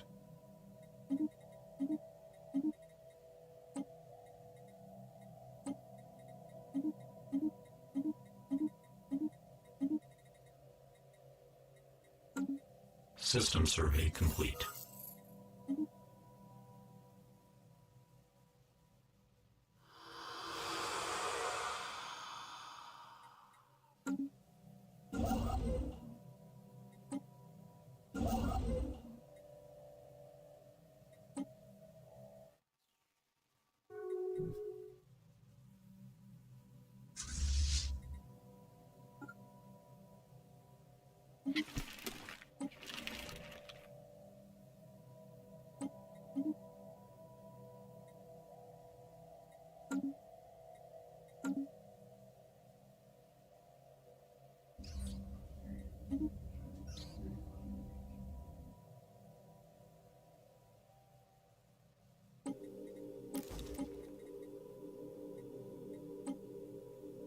Construction complete.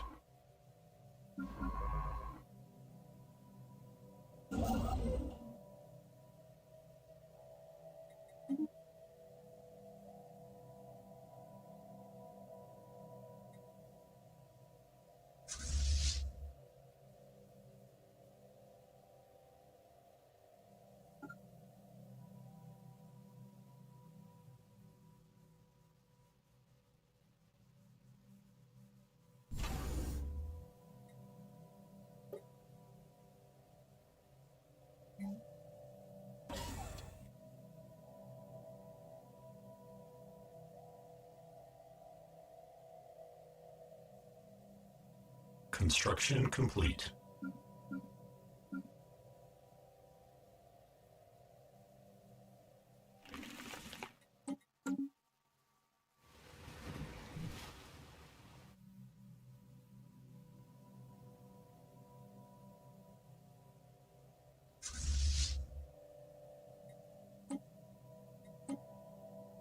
Planetary settlement procedure initiated.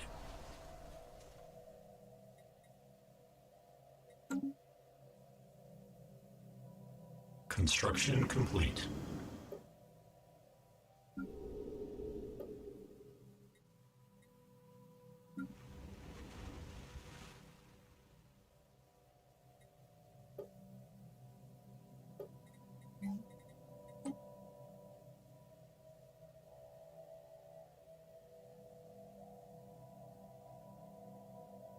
Construction complete.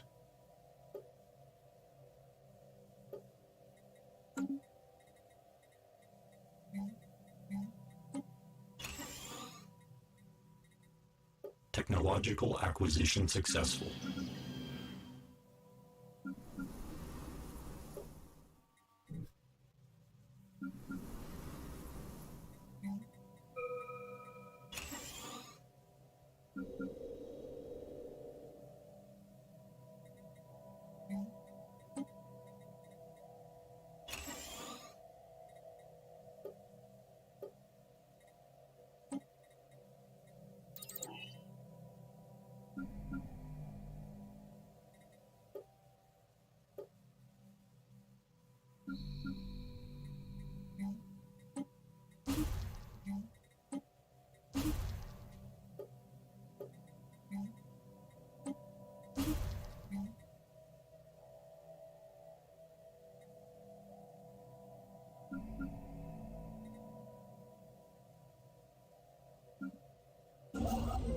Planetary settlement procedure initiated.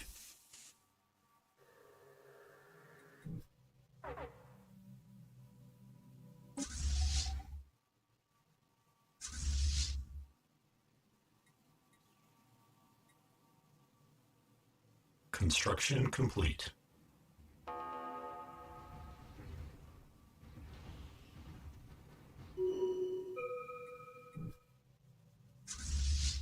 System survey complete. Technological acquisition successful.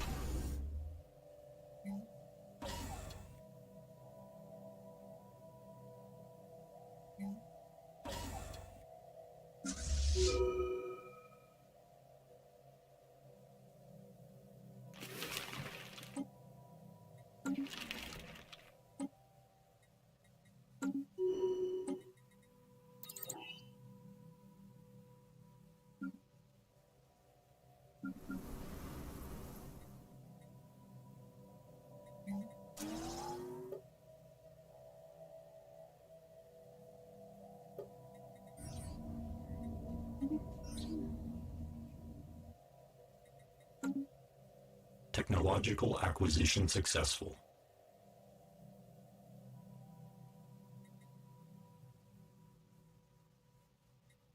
Construction complete.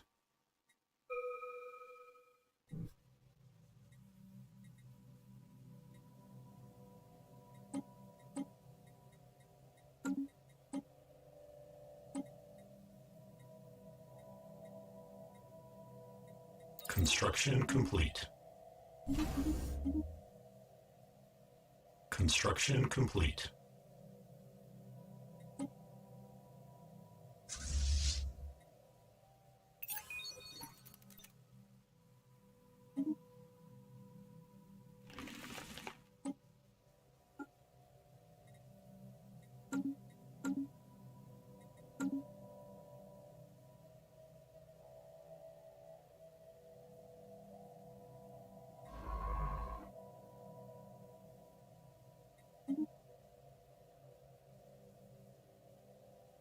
System survey complete.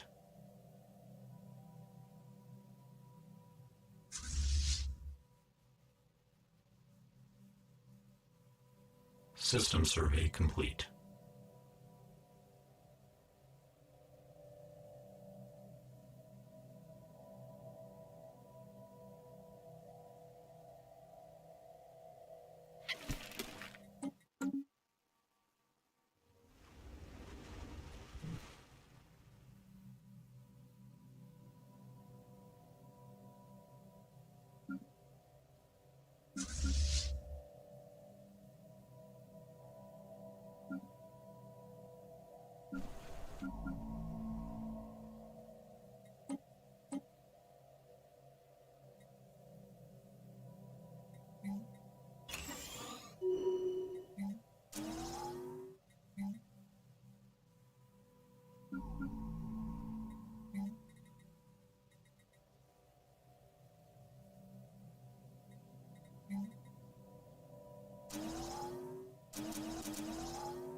System survey complete.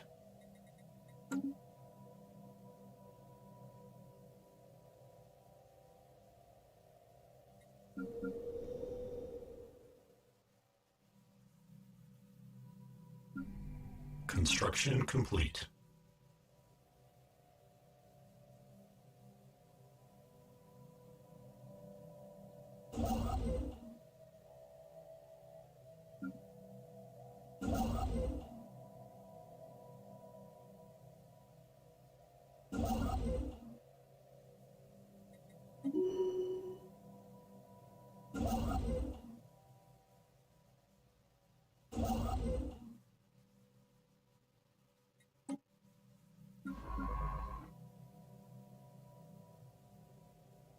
Construction complete.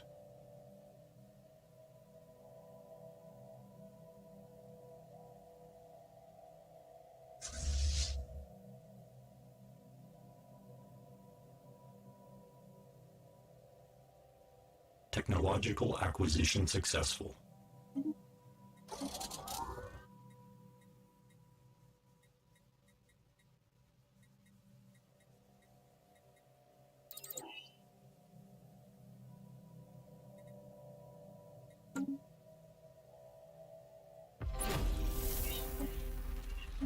Construction complete.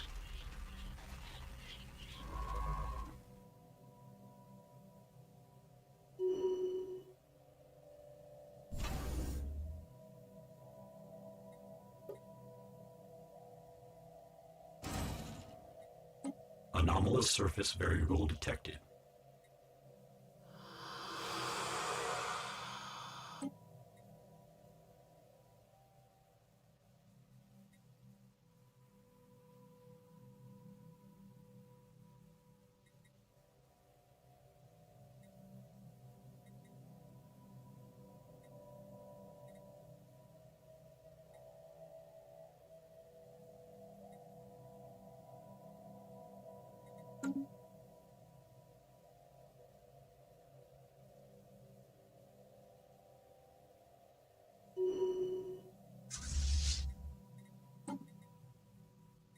Planetary alert. Blocker expunged.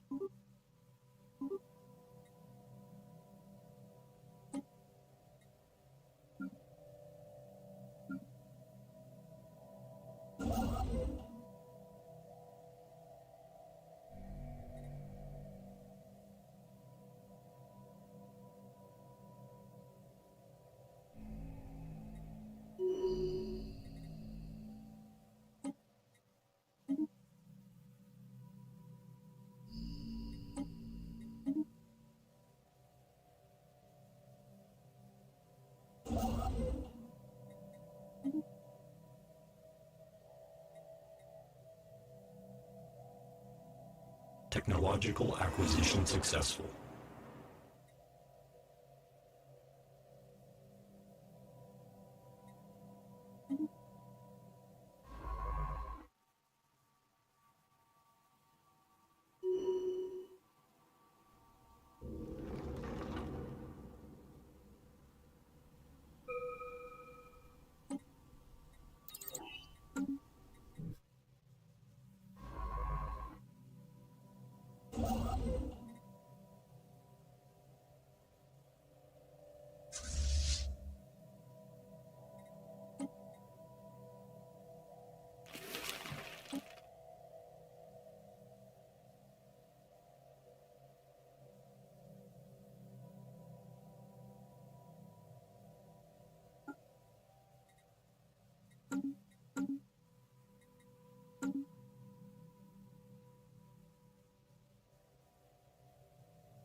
Construction complete. System survey complete. Construction complete.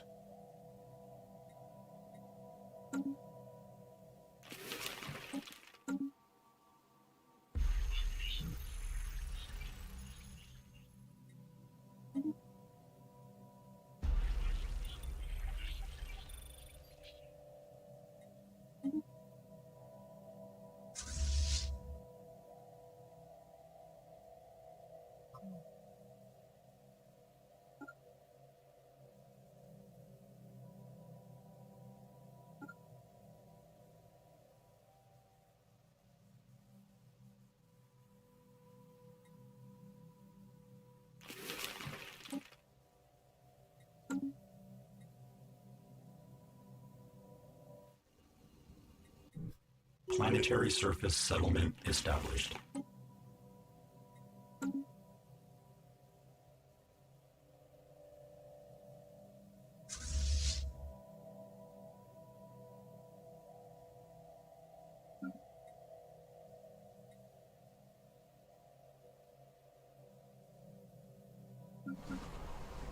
Technological acquisition successful.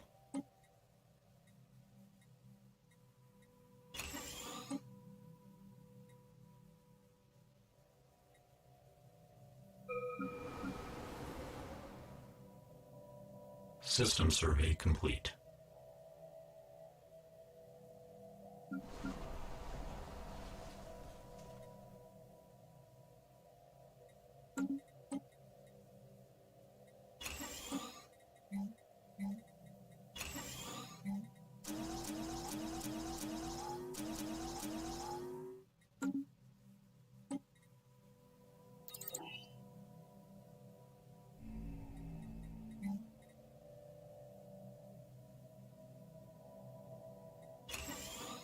Ship fragments dissected.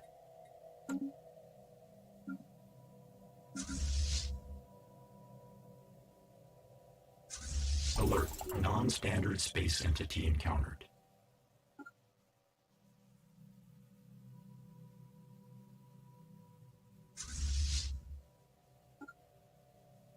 Anomalous surface variable detected.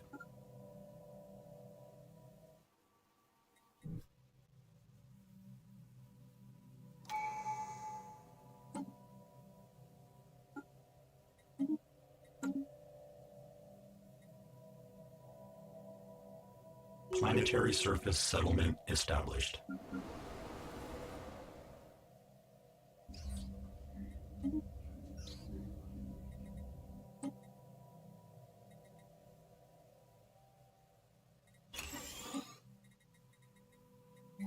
System survey complete.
Diplomatic alert.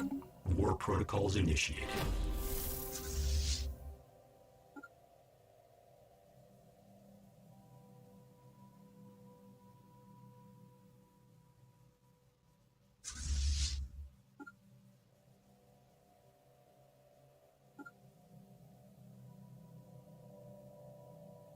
Anomalous surface variable detected.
Construction complete.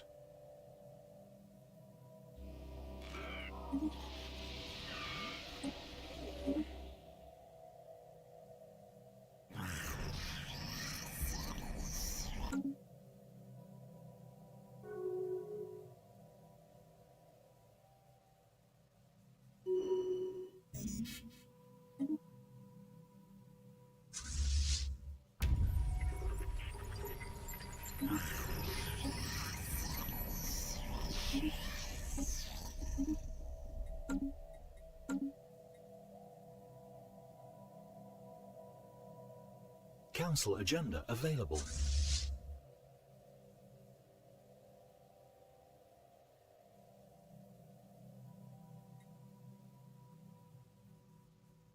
Technological acquisition successful.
Hostile stationary asset engaged.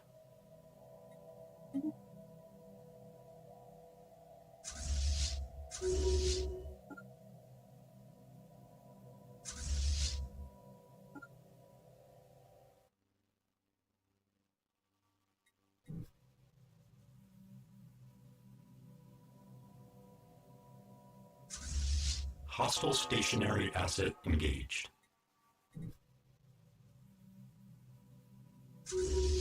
System survey complete.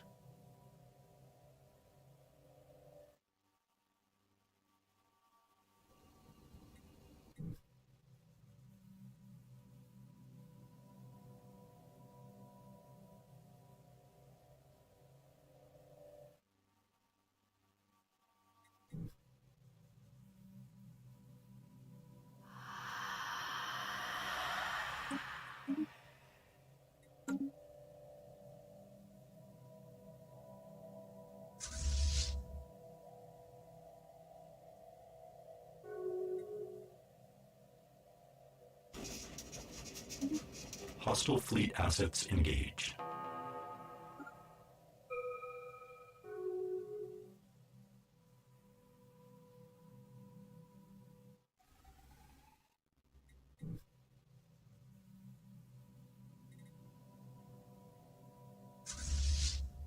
Hostile stationary asset engaged. Hostile fleet assets engaged. Construction complete.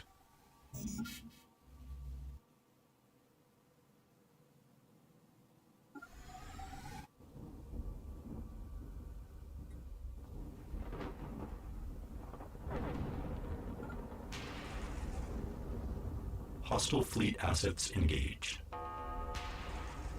Planetary alert. Blocker expunged.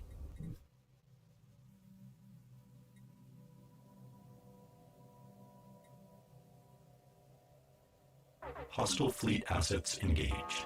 Planetary alert. Blocker expunged.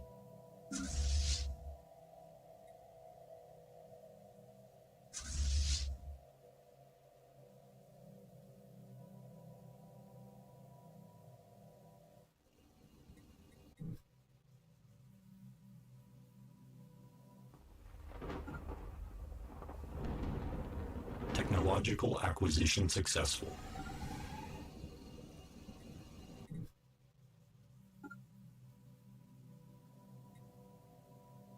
Planetary alert. Blocker expunged.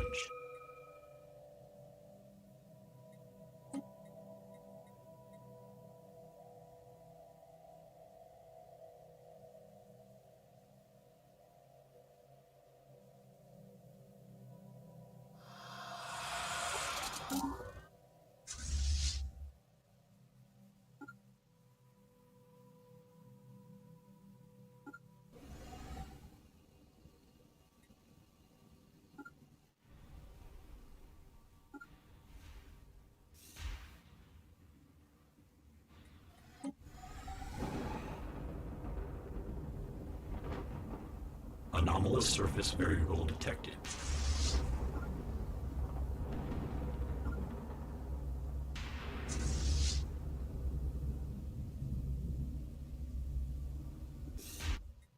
Hostile fleet assets engaged.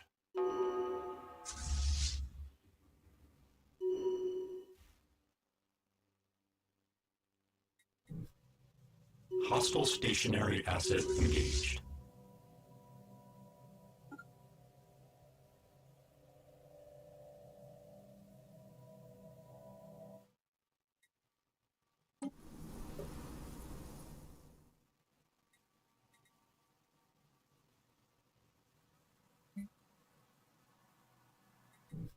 Hostile fleet assets engaged.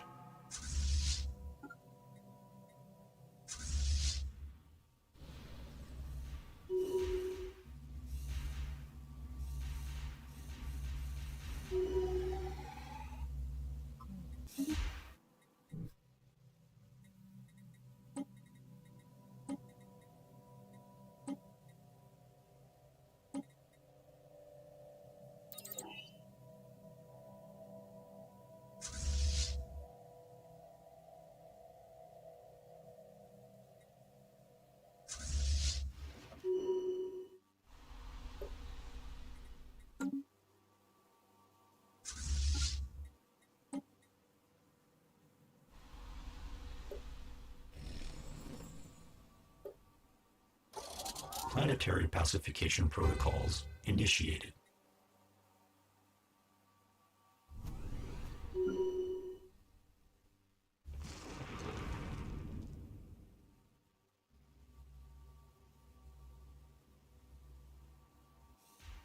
Ground invasion units have achieved all objectives.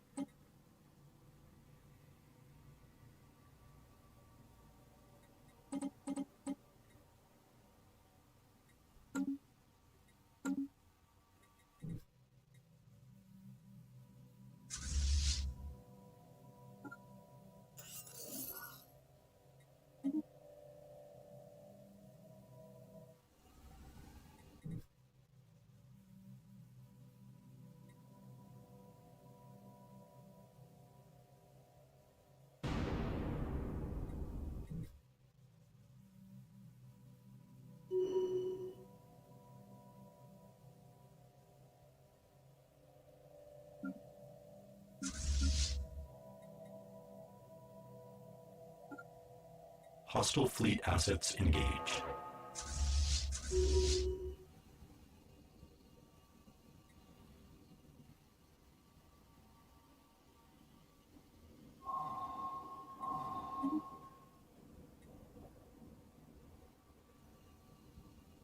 Council agenda ready. Anomalous surface variable detected.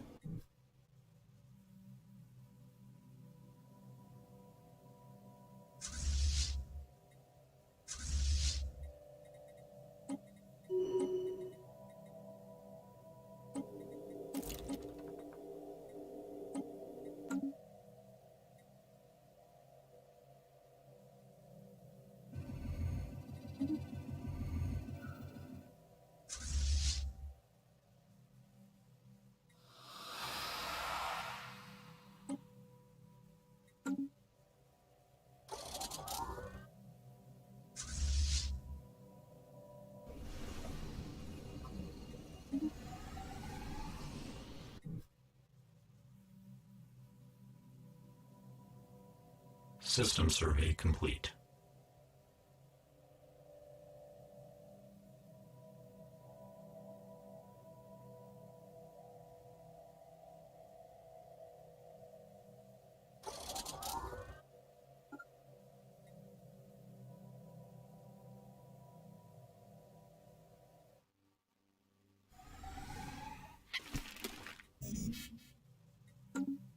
Hostile fleet assets engaged.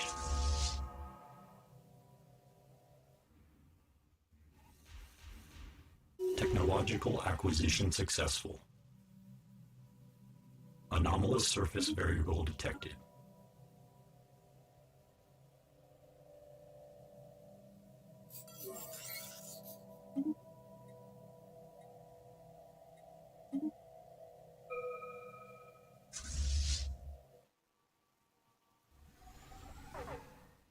Hostile fleet assets engaged.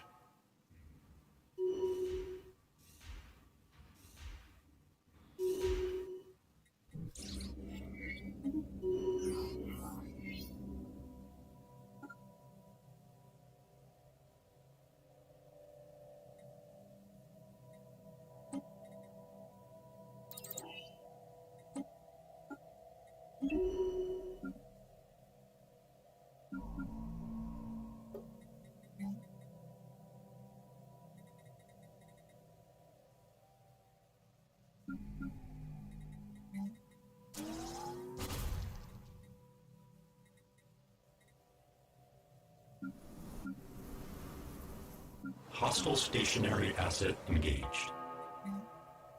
Construction complete.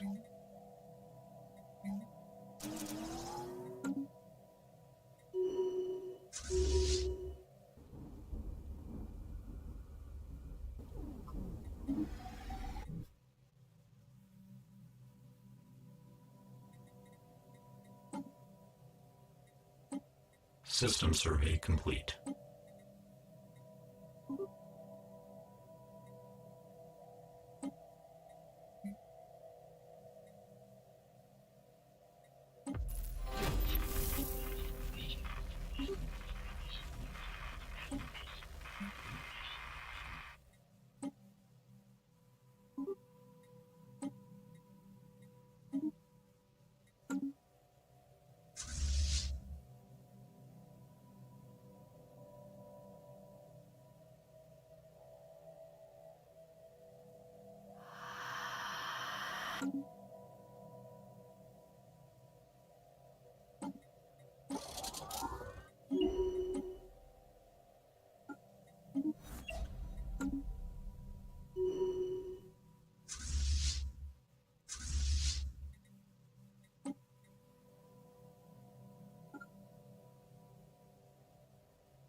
Hostile stationary asset engaged. Anomalous surface variable detected.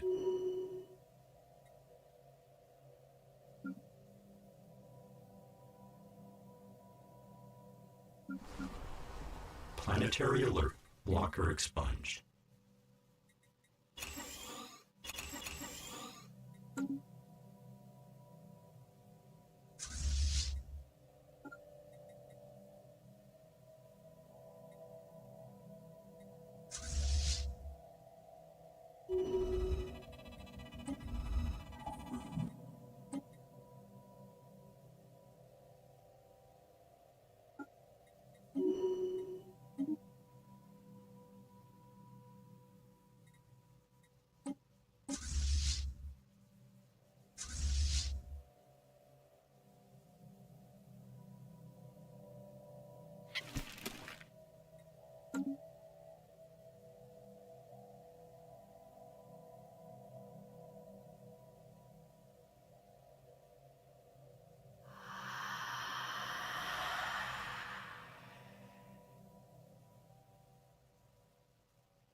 Construction complete.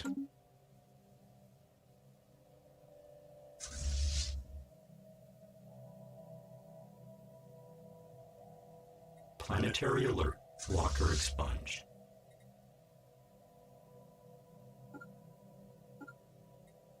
Hostile stationary asset engaged.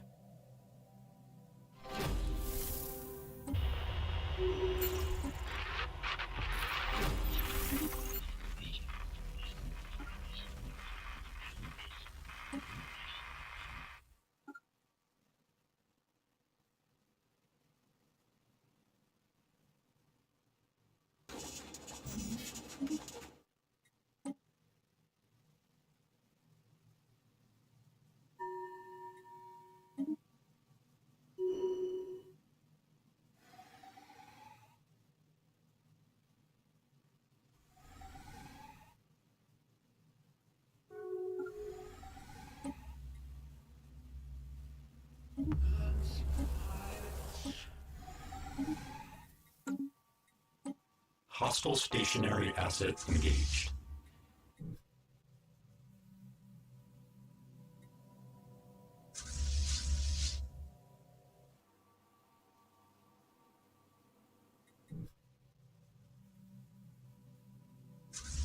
Technological acquisition successful.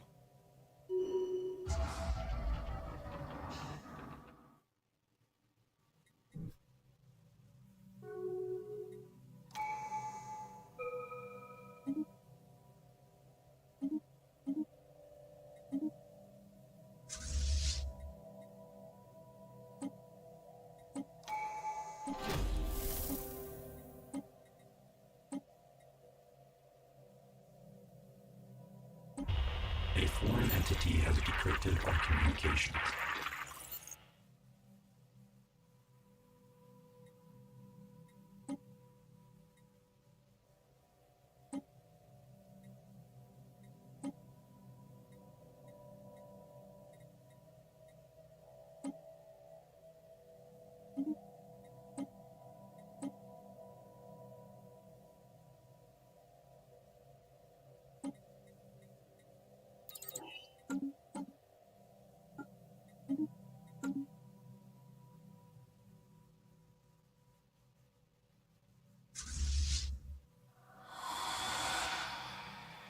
System survey complete.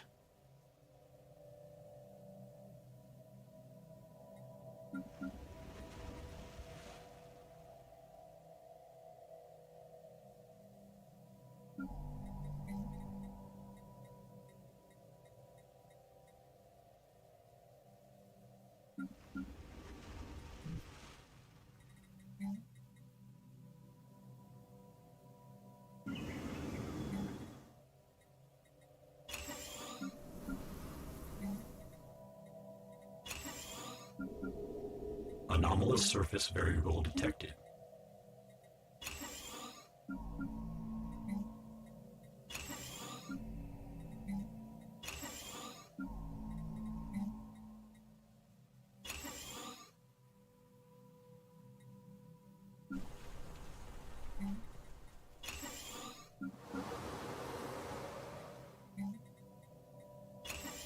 Construction complete.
Anomalous surface variable detected.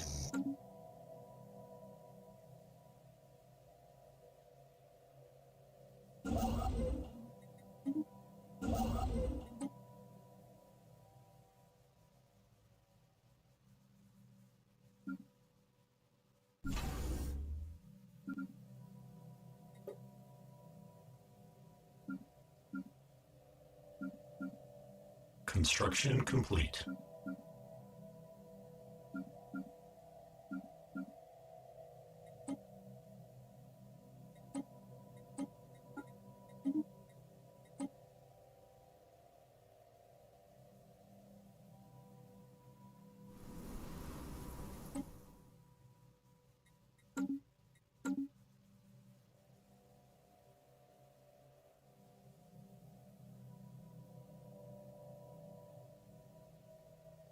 Anomalous surface variable detected.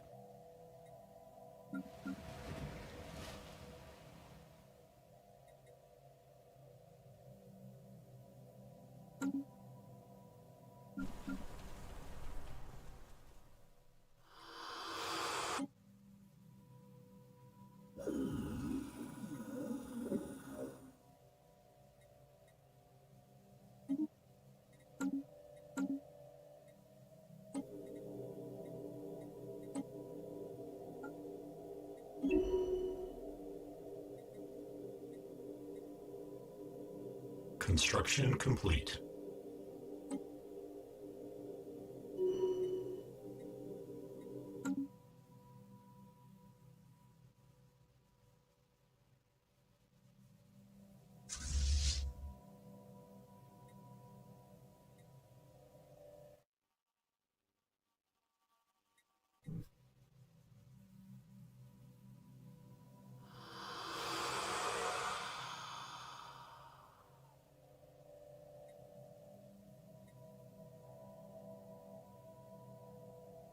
System survey complete.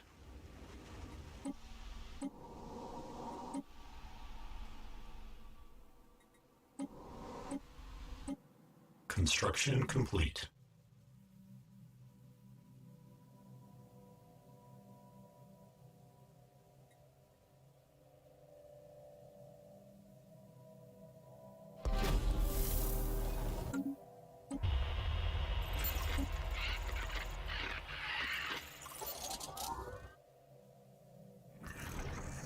Ship augmentations completed. Planetary alert. Blocker expunged.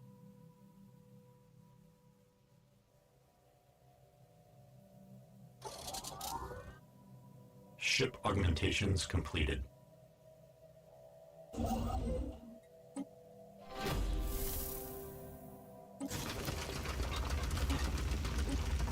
Construction complete.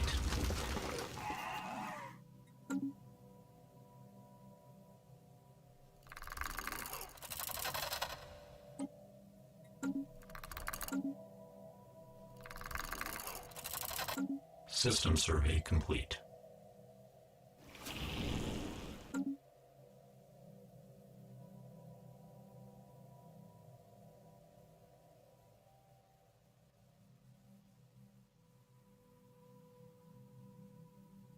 Construction complete.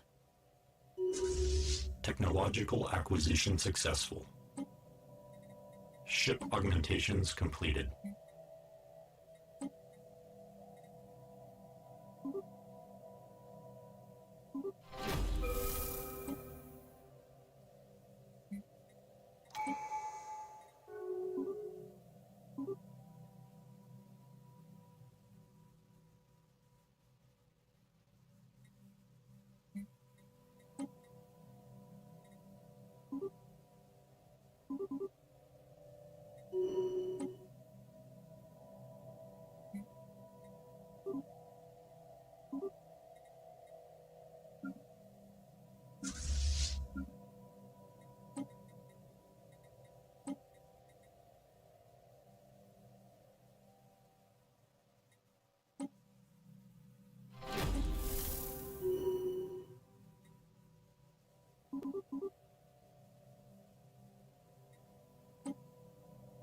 Construction complete.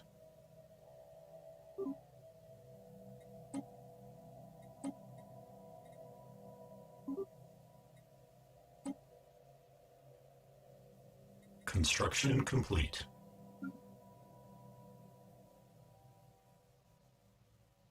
System survey complete.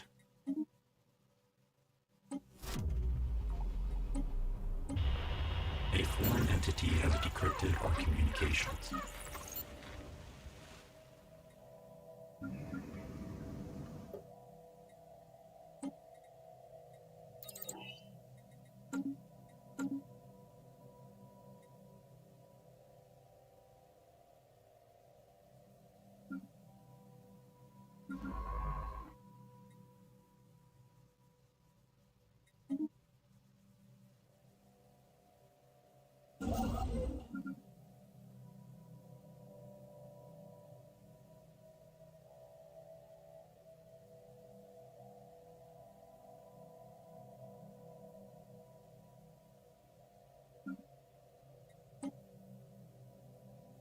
Anomalous surface variable detected.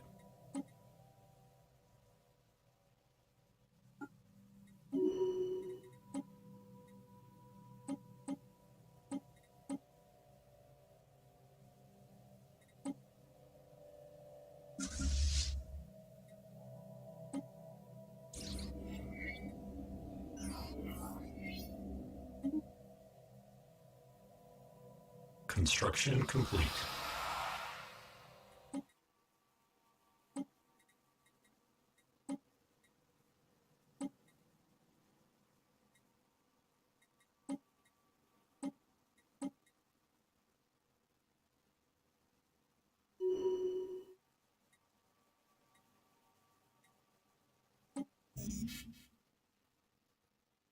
Ship augmentations completed.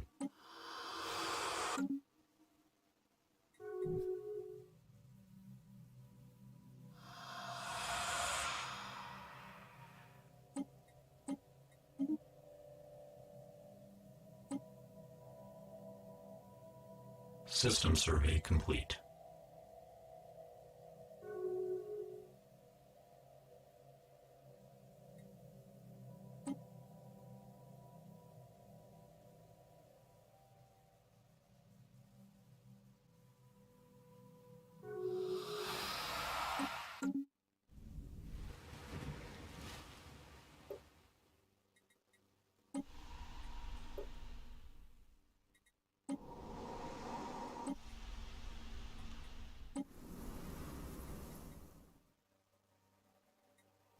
A foreign entity has decrypted our communications.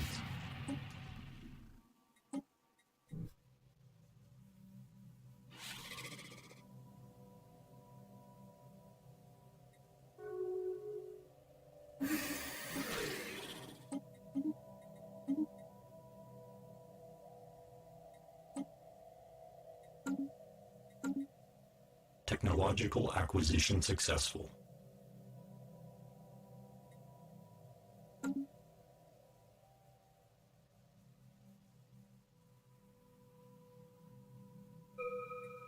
Anomalous surface variable detected.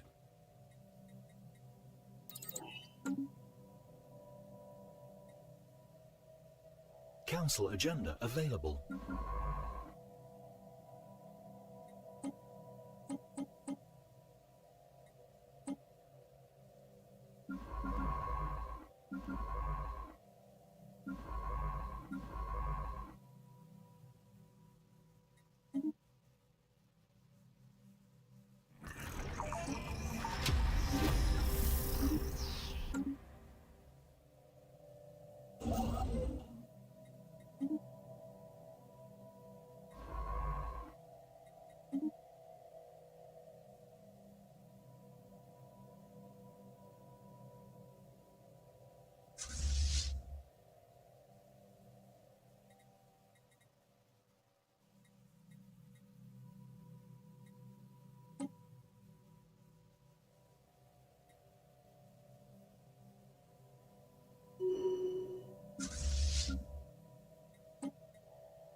Construction complete.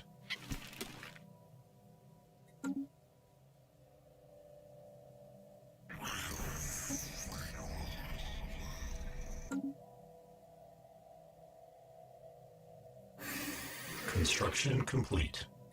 Construction complete.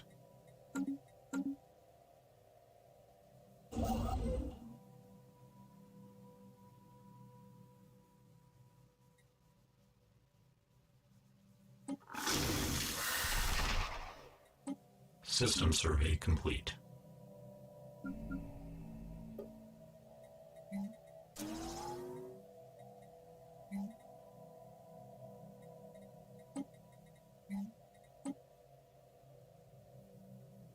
Alert. Non-standard space entity encountered.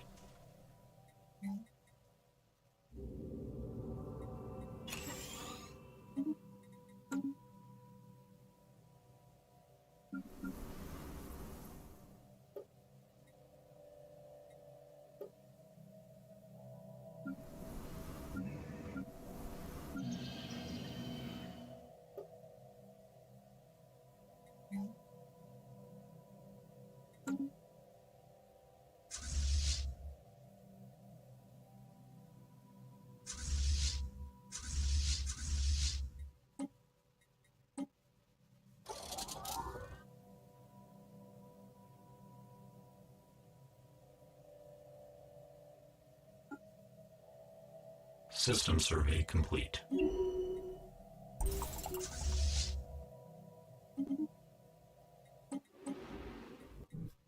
Alert. Non-standard space entity encountered.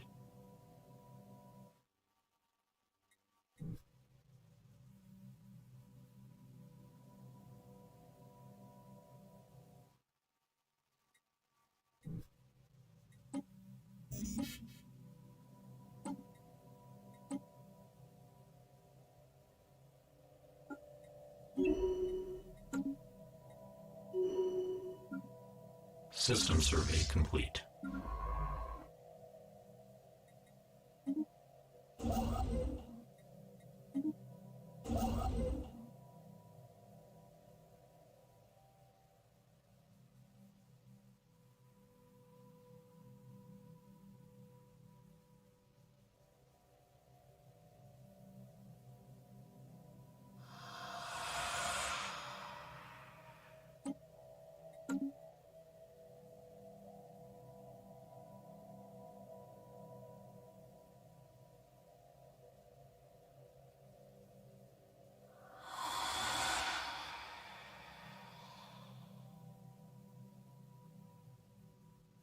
System survey complete.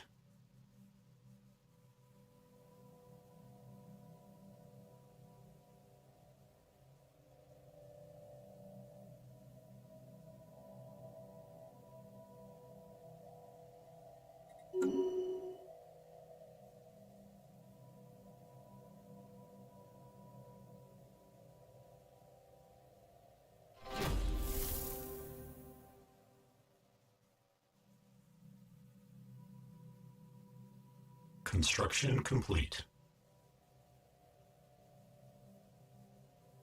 Anomalous surface variable detected.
Construction complete.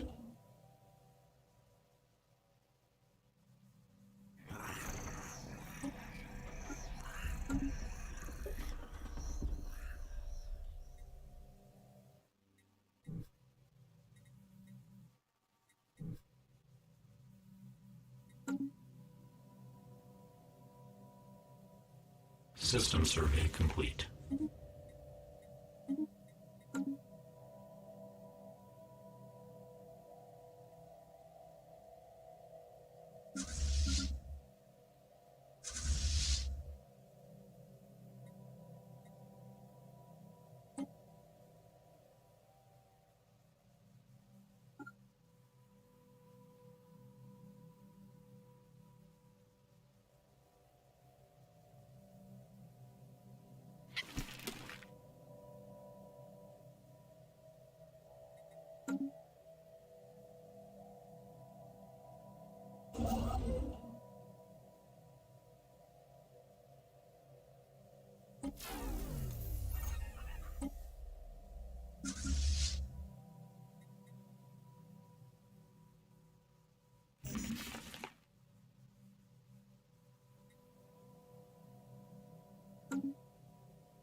Construction complete.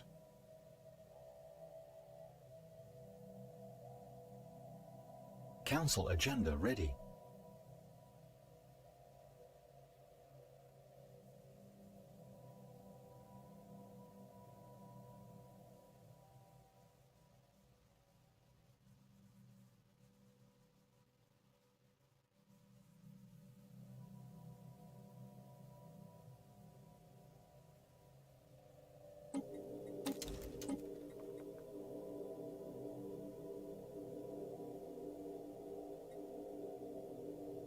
Construction complete.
Anomalous surface variable detected.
Anomalous surface variable detected.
Construction complete.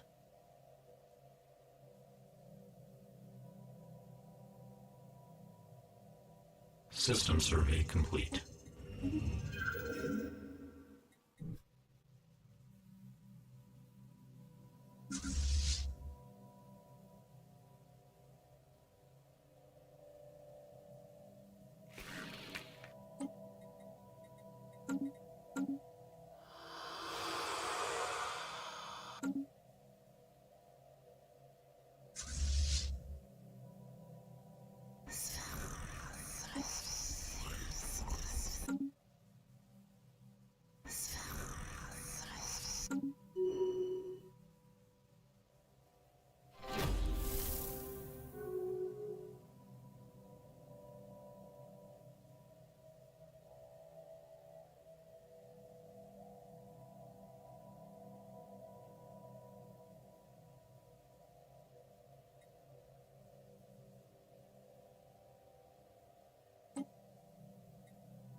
Alert, non-standard space entity encountered.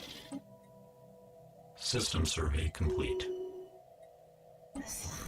Alert, non-standard space entity encountered.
System survey complete.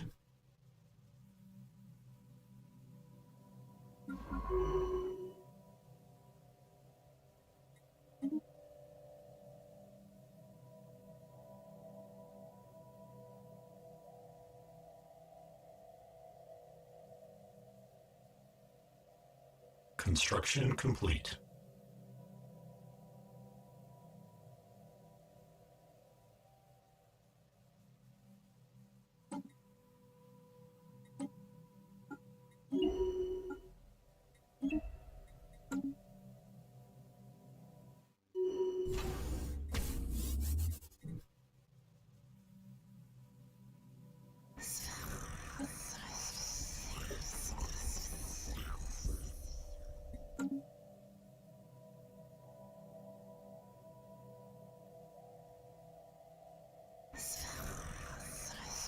Anomalous surface variable detected.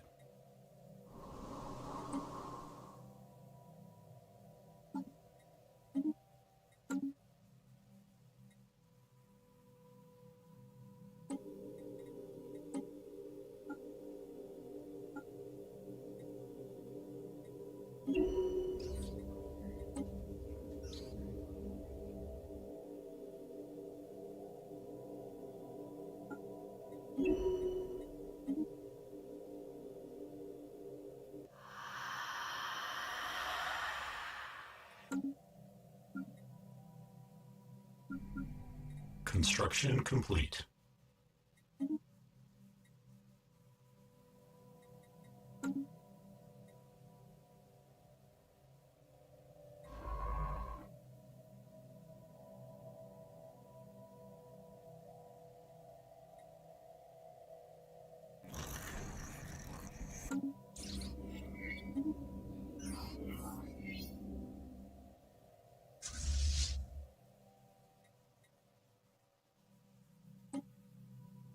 Anomalous surface variable detected.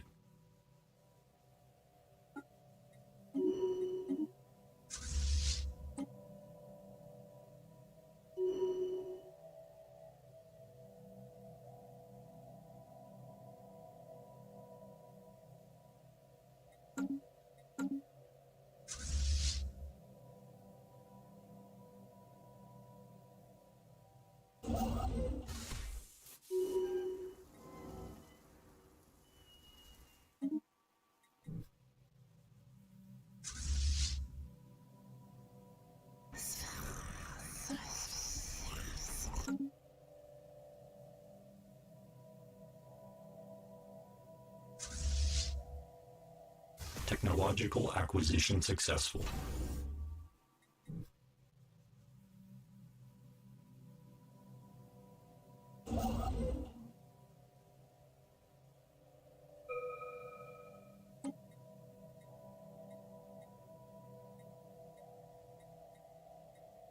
Construction complete.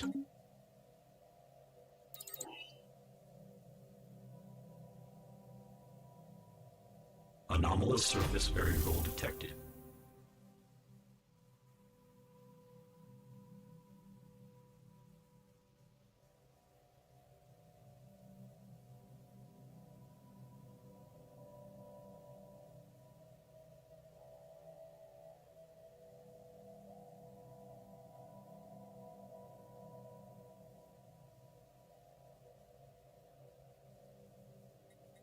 Construction complete.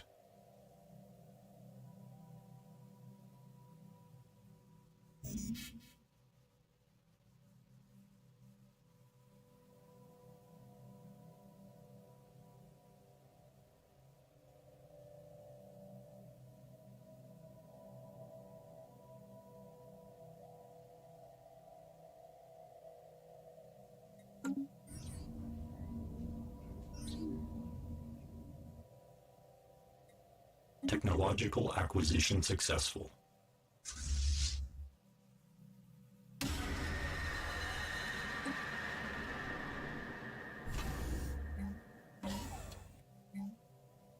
Anomalous surface variable detected.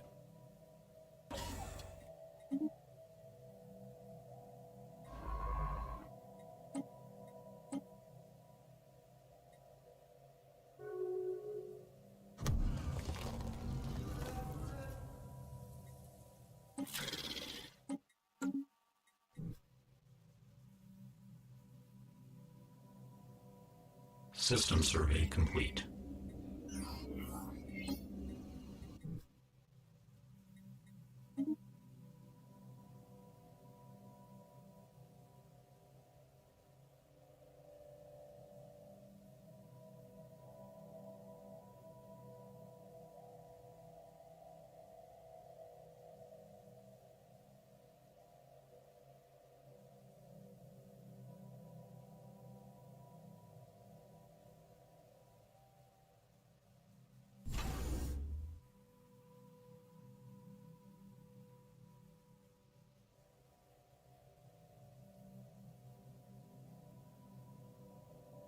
Anomalous surface variable detected.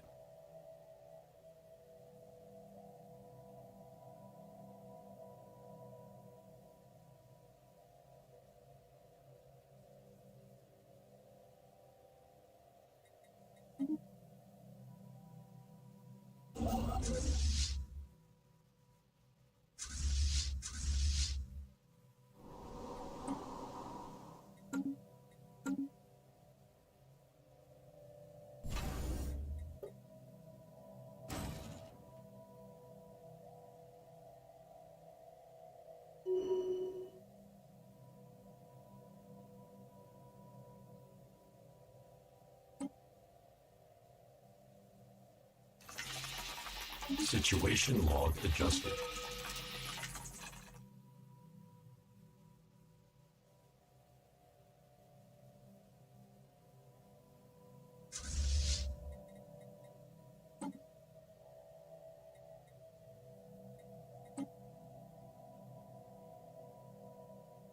System survey complete.